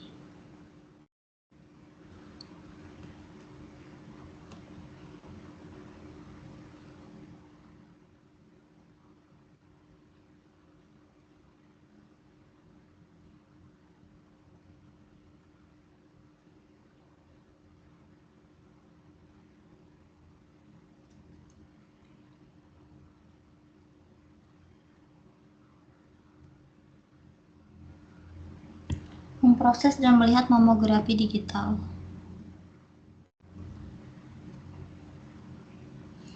Bahkan detektor digital terbaik pun memiliki elemen detektor yang tidak berfungsi, cacat kolom, dan garis serta variasi penguatan di seluruh area detektor. Tanpa koreksi hal tersebut akan menghasilkan kualitas gambar yang tidak dapat diterima dan mengganggu interpretasi diagnostik, sehingga diperlukan pemrosesan untuk mengoreksi cacat ini.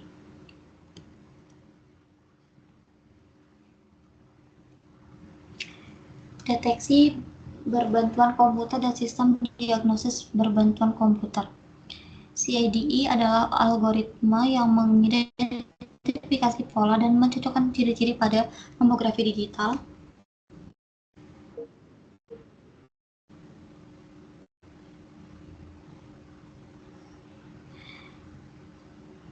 atau film untuk menandai area yang mencurigakan seperti kepadatan massa atau klasifikasi yang mungkin mengindikasikan kanker.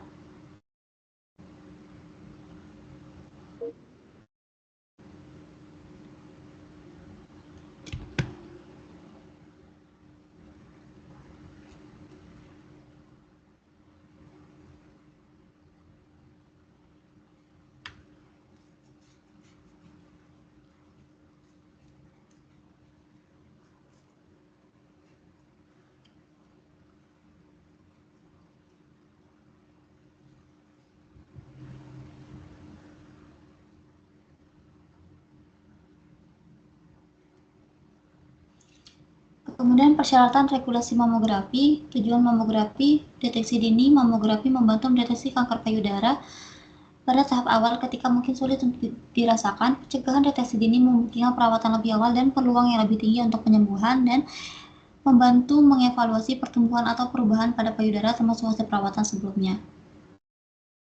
Klasifikasi mamografi ada mamografi screening, mamografi diagnostik, dan mamografi khusus. Prosedur pemindaiannya, pertama persiapan, kemudian pemindaian, dan yang terakhir hasil. Standar teknis mamografi, resolusi gambar, dosis radiasi, kontras, dan kualitas gambar. Peralatan mamografi, mamografi analog, mamografi digital, dan mamografi 3D. Persyaratan kualifikasi personel, teknisi mamografi, radiolog, dan dokter.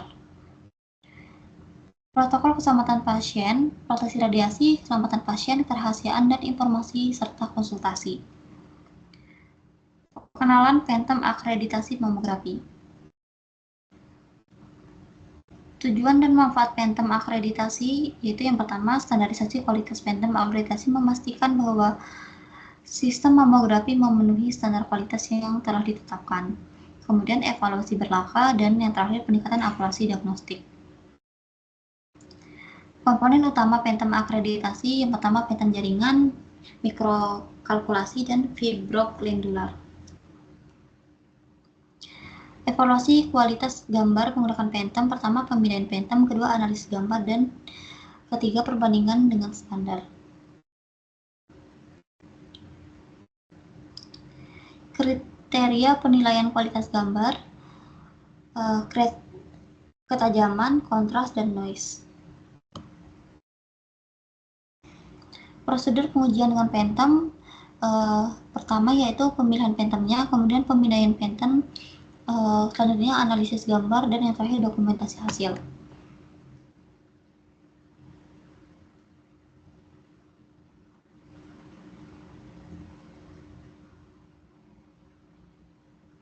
Fungsionalitas fluoroskopi. Fluoroskopi adalah teknik pencitraan yang menggunakan sinar X untuk menghasilkan gambar real-time dari bagian dalam tubuh. Teknologi ini penting dalam berbagai prosedur medis, membantu dokter untuk melihat struktur dan fungsi organ secara langsung.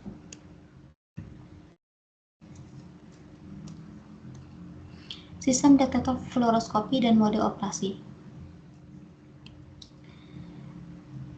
Fluoroskopi digunakan dalam berbagai jenis prosedur pencitraan. Fluoroskopi dapat digunakan untuk membantu dokter secara visual selama prosedur berlangsung atau membantu mendiagnosis kondisi kesehatan. Dalam sistem fluoroskopi, detektor adalah komponen penting yang berfungsi untuk menangkap dan mengubah sinar X yang telah melewati tubuh pasien menjadi gambar yang dapat dilihat pada layar. Detektor ini bekerja dengan mendeteksi intensitas sinar X yang menembus objek dan mengubahnya menjadi sinyal listrik atau gambar visual. Peran detektor dalam sistem fluoroskopi mengurangi dosis sinar X, meningkatkan resolusi dan detail gambar, mengubah sinar X dari gambar, real-time imaging, dan yang terakhir mendukung teknik pemrosesan gambar.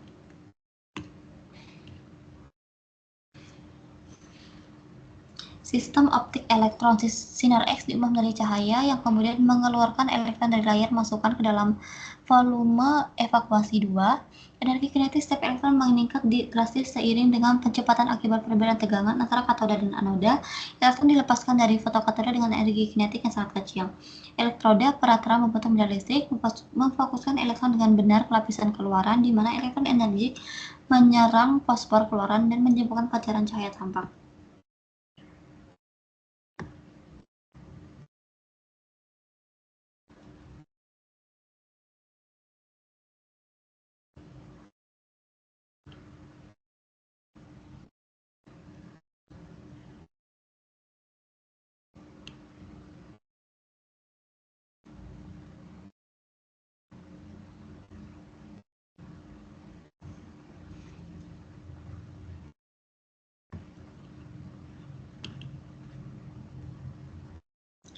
Kualitas gambar pada fluoroskopi.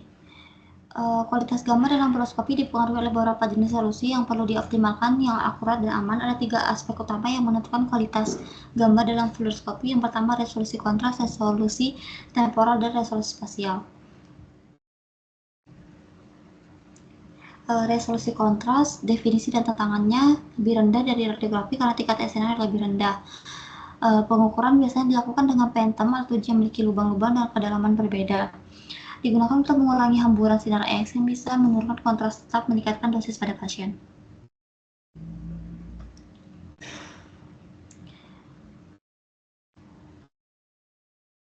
Untuk kontras temporal, kemampuan sistem untuk menangkap perubahan cepat dalam gambar bergerak dalam fluoroskopi dapat juga sekitar 0,2 detik antara gambar.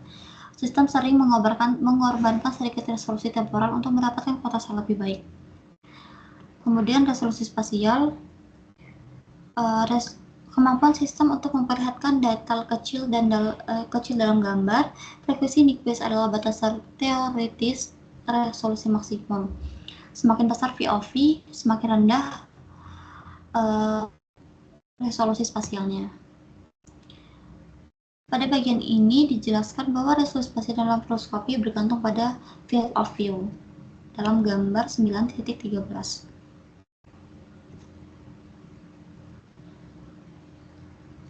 Suite fluoroskopi terdiri dari genitourinary, ruang fluoroskopi jarak jauh, suite angiografi primer, ruang karakterisasi kardiologi, laboratorium elektrofisiologi kardiolog,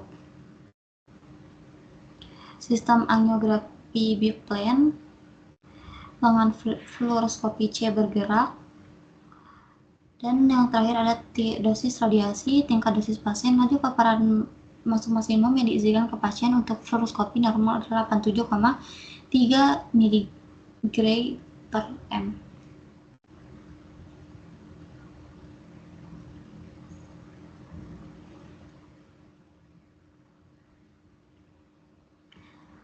Selanjutnya bab tentang CT atau komputomografi. Perkembangan penggunaan CT dalam klinis, peningkatan kualitas gambar, dan kecepatan pemindaian CT memungkinkan penggunaan yang lebih luas dalam diagnosis teknologi pemindahan helix spiral, mempercepat proses pemindaian, memungkinkan gambaran lebih lengkap dalam satu rotasi. CT System Design, komponen utama dalam desain sistem CT gantry adalah komponen yang memegang tabung sinar X dan detektor. Kemudian ada patient table, sistem laser dan pemosisian pasien, bidang pandang atau field of view, bidang selanjutnya rotasi gantry dan waktu pemindaian. Pada pemindaian CT modern, waktu rotasi gantry dapat mencapai 0,5 detik atau kurang.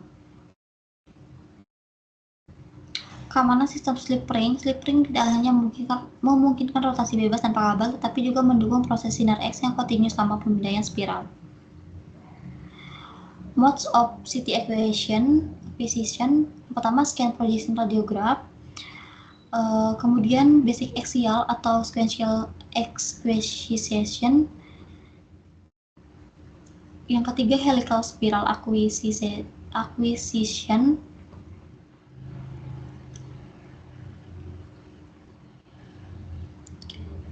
selanjutnya ada cone beam acquisition.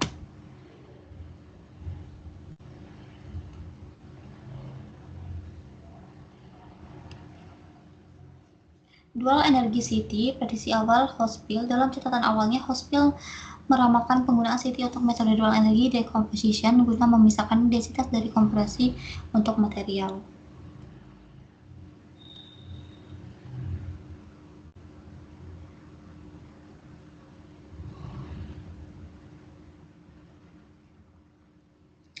Selanjutnya ada CT angiografi. Kelebihannya memiliki resolusi kontras yang lebih tinggi dibandingkan angiografi tradisional berbasis fluoroskopi. Kemudian CT perfusion digunakan untuk menilai perfusi vaskular dan parameter fisiologis terkait aliran darah ke organ tertentu. Yang ke-9, shuttle mode CT memungkinkan pembinaan CT untuk mengambil gambar berulang kali dari volume jaringan yang lebih lebar dari area detektor.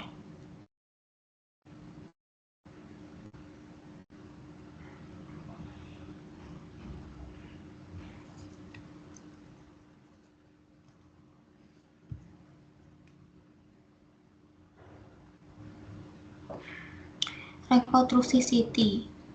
Sebelum gambar CT dihasilkan, data yang diperoleh dari pemindaian harus melalui beberapa langkah pemrosesan untuk memastikan kualitas gambar yang baik. Simple back projection. Secara sederhana, back projection adalah langkah dalam proses rekonstruksi gambar CT di mana data proyeksi yang telah dihasilkan dari forward projection digunakan untuk membangun kembali gambar objek. Selanjutnya ada Fourier based reconstruction. Kemudian convex reconstruction, iterative construction in CT, spatial resolution. Untuk image quality in CT ada spatial resolution adalah ukuran kemampuan sistem pencitraan untuk membedakan antara dua titik atau objek yang berdekatan di dalam ruang.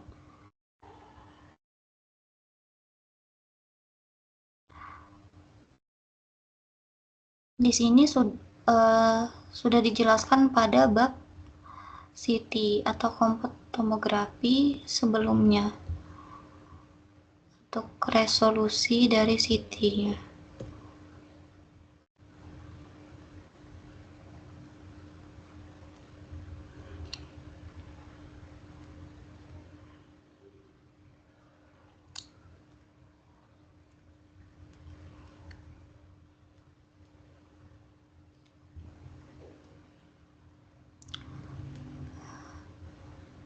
Bab selanjutnya, dosimetri sinar X dalam pencitraan proyeksi dan tomografi terkomputasi.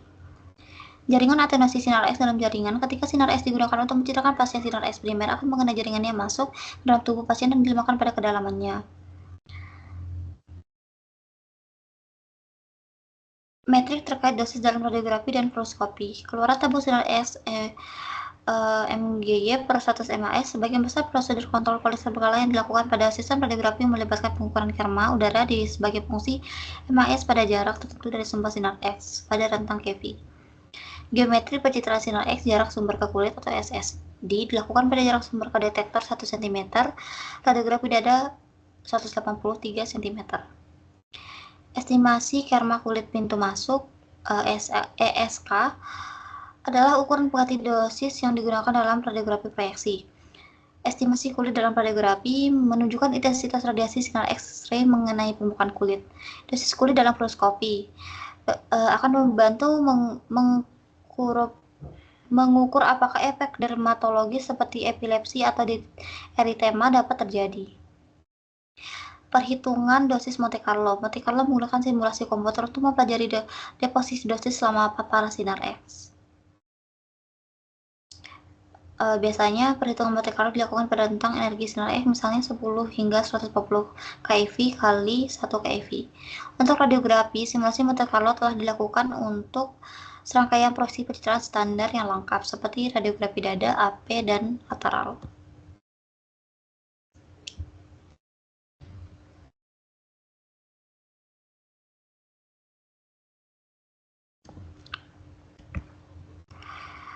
Selanjutnya dari bab sebelumnya kita akan membahas equivalent dose, dosis atau dosis setara, kemudian dosis organ pada prosedur sinar X dan dosis efektif.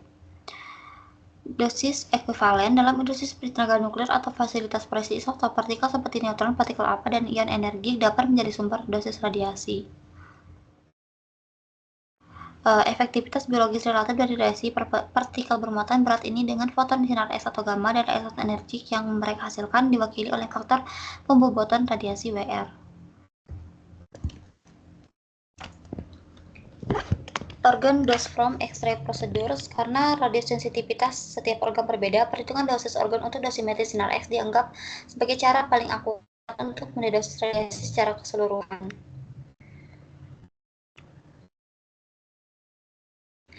Dosis efektif, konsep dosis setara yang dibahas sebelumnya menjelaskan faktor pembobotan WR untuk berbagai jenis radiasi, akan tetapi dosis efektif menggunakan faktor pembobotan organ atau jaringan. Rumusnya E sama dengan DWT. Keterangannya E sama dengan dosis efektif milisievert, dosis serap miligray, WT faktor pembobotan organ atau jaringan. Di sini ada catatan peringatan dalam penggunaan dosis efektif, bisa dilihat di layar.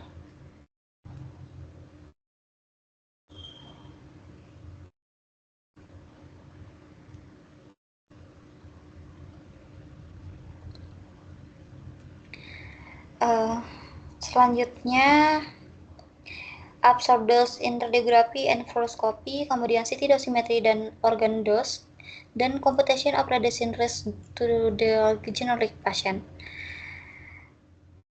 Absorb dose in radiography and fluoroscopy, dosis yang diserap adalah jumlah energi radiasi yang terserap oleh jaringan pasien selama prosedur radiografi dan fluoroscopy. Cara paling sederhana untuk menghitung dosis yang diserap adalah dengan menentukan ESK atau intrasurface kerma. Beberapa tabel menyediakan konversi dari dosis permukaan masuk ISD ke dosis efektif E untuk proyeksi radiografi, dan contoh untuk radiografi dapat diberikan pada tabel 11.4. Ini tabel contoh yang dimaksud. Untuk berkas sinar X dengan koefisien atenuasi jaringan efektif μF, SSD yang diketahui dan ESD yang diketahui per persamaan 11.4, dosis pada kedalaman D di bawah permukaan kulit sepanjang arah berkas sinar X. Dosis titik dapat diperkirakan sebagai berikut pada rumus yang tertera pada layar. CT dosimetri dan organ dose. Dosis organ pada CT, organ dalam CT umumnya dilakukan untuk menggunakan lookup table seperti dalam radiografi, namun proses normalisasinya tidak sama. Geometri iradiasi rotasional dalam CT menciptakan distribusi dosis yang lebih homogen di dalam tubuh pasien dibandingkan dengan radiografi atau fluoroskopi. Compute tomography dose index atau CTDI awalnya dirancang sebagai indeks, bukan sebagai metode dosimetri langsung untuk penilaian dosis pasien. Di sini terdapat gambar 11.7 diperlihatkan bagaimana CTDI diukur menggunakan pentam berbahan PMMA atau polymethyl methacrylate dengan diameter 16 cm untuk kepala atau 32 cm untuk tubuh. Keterbatasan CTDI vol, yang paling penting adalah bahwa CTDI adalah indeks dosis dan tidak dimasukkan untuk menjadi pengukuran dosis itu sendiri. Konsep CTDI dimaksudkan untuk memungkinkan fisikal medis membandingkan keluaran antara pemindai CT yang berbeda dan tidak. Di sini terdapat tabel 11.5, pada awalnya dimasukkan untuk memberikan informasi dosimetri pasien CTDI tubuh vol seperti yang dilaporkan oleh pemindaian CT atau seperti yang diukur pada pemindaian CT adalah indeks dosis yang dihasilkan dari pengukuran kerma udara di dua lokasi terhadap silinder plastik PMMA yang sangat besar. Pada gambar 11.8 menunjukkan data yang diambil dari laporan APM 204. Kurva ini menunjukkan faktor konversi sebagai fungsi dari diameter efektif pasien relatif terhadap CTDI vol berdiameter 32 cm. Pasien dalam CT, distribusi dosis yang tersebar adalah penting. Dosis dari radiasi tersebar dalam CT cenderung paling kuat di sepanjang sumbu Z yang dekat dengan berkas primer dan terkuras sehingga dengan bertambahnya jarak sepanjang Z dari bekas CT primer.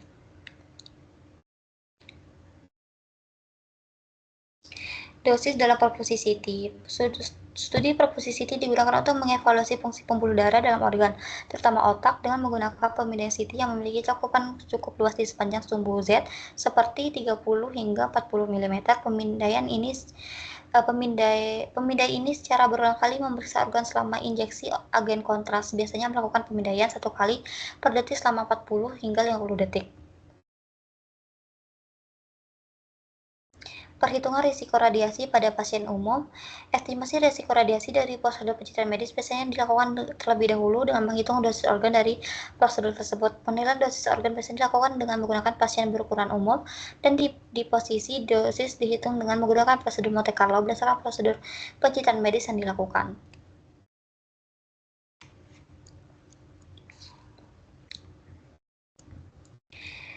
Dasar-dasar resonansi magnetik, medan magnet, nuklir, karakteristik magnetik, jaringan kontras, dan akuisisi gambar.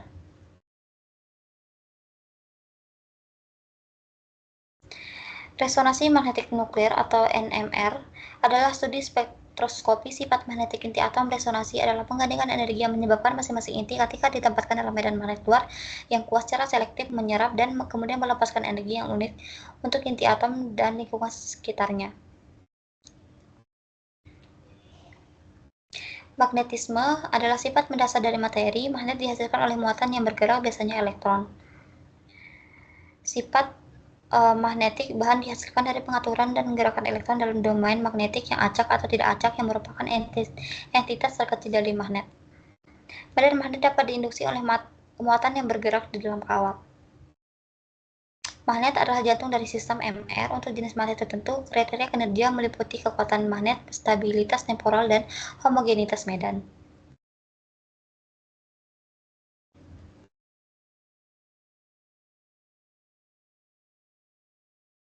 Sistem MR terdiri dari beberapa komponen tertentu yang dijelaskan di atas, diatur oleh banyak prosesor dan subsistem kontrol.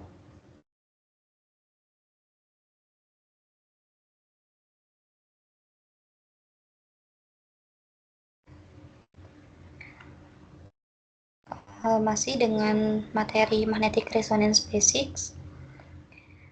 Basic pulse sequence, 3 urutan pulsa utama melakukan sebagian besar akuisisi data untuk pencitraan, gema putaran SE, pemulihan inversi, dan gema gradien. Spin echo, proton yang termagnetisasi dalam satu sampel dieksitasi dengan pulsa RF 90 derajat untuk menghasilkan sinyal VID, Free Induction Decay.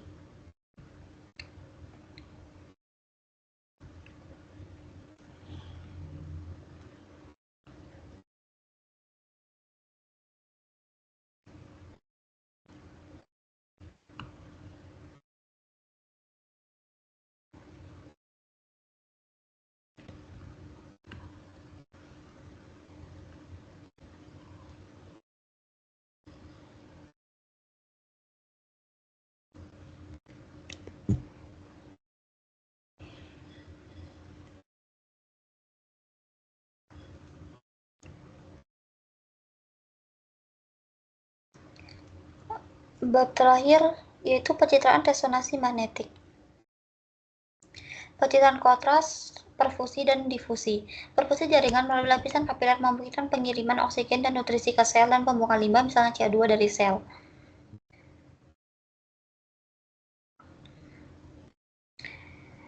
MRI fungsional (fMRI) didasarkan pada peningkatan aliran darah ke pembuluh darah lokal yang menyertai aktivitas saraf di area tertentu di otak yang menghasilkan pengukuran deoksihemoglobin secara lokal karena peningkatan aliran darah terjadi tanpa peningkatan ekstraksi oksigen.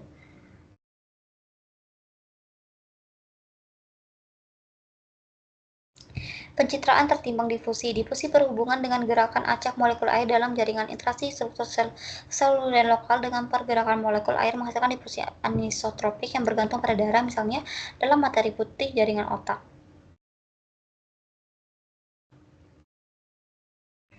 Kontras transfer magnetik. Kontras transfer magnetisasi adalah hasil pengamatan selektif dan interaksi antara proton dalam molekul air bebas dan proton yang terkandung dalam makromolekul protein. Artefak MR bermanifestasi sebagai intensitas sinyal positif atau negatif yang tidak secara akurat mempresentasikan anatomi yang dicitrakan.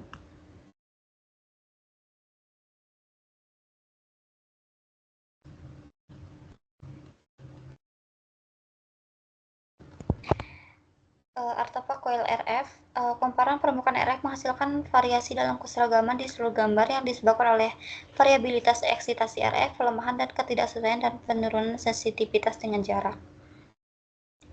Artefak RF, pulsa RF dan frekuensi prekursor instrumen MRI menepati frekuensi yang sama dengan sumber RF yang umum seperti siaran TV dan radio, motor listrik dan lampu neon, dan komputer.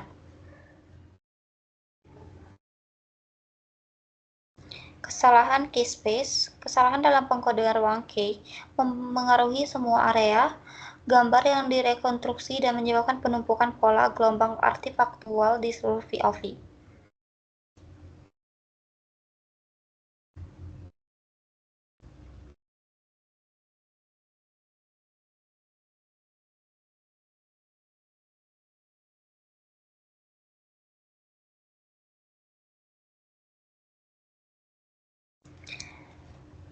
MRS atau Magnetic Resonance Spectroscopy adalah metode untuk mengukur kimia jaringan biopsi elektronik dengan merekam dan mengevaluasi sinyal dari metabolit dengan mengidentifikasi puncak metabolisme yang disebabkan oleh pergeseran frekuensi dalam bagian per juta ppm yang berkaitan dengan standar frekuensi.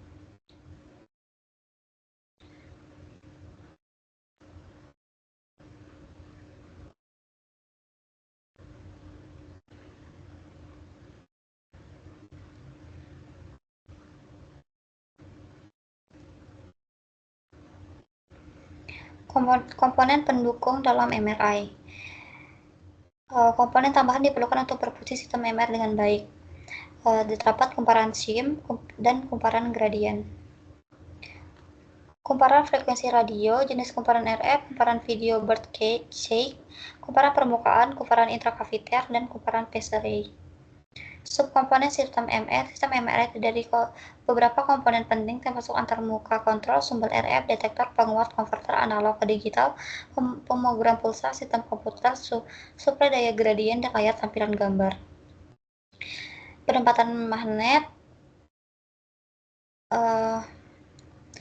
shielding magneting. Sistem shielding magneting digunakan untuk mengurangi medan fringe, baik melalui shielding pasif dinding logam atau aktif elektromagnet tambahan yang membantu membatasi medan magnet di sekitar pemindai.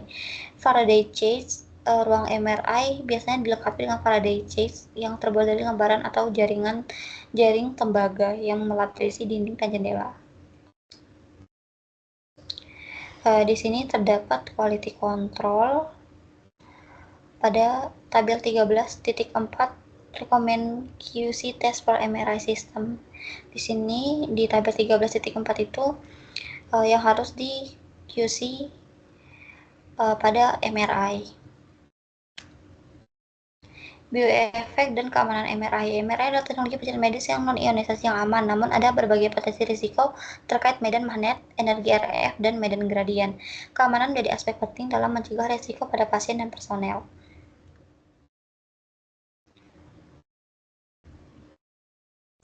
Efek biologis dari medan magnet statis. Pengaruh jangka panjang medan magnet yang sangat tinggi belum diketahui secara menyeluruh, namun dapat mempengaruhi enzim dan permeabilitas membran.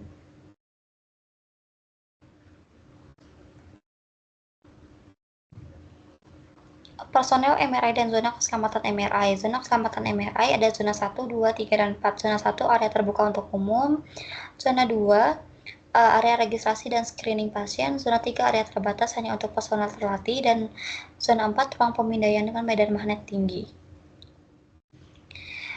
Sekian yang bisa saya jelaskan. Wassalamualaikum warahmatullahi wabarakatuh.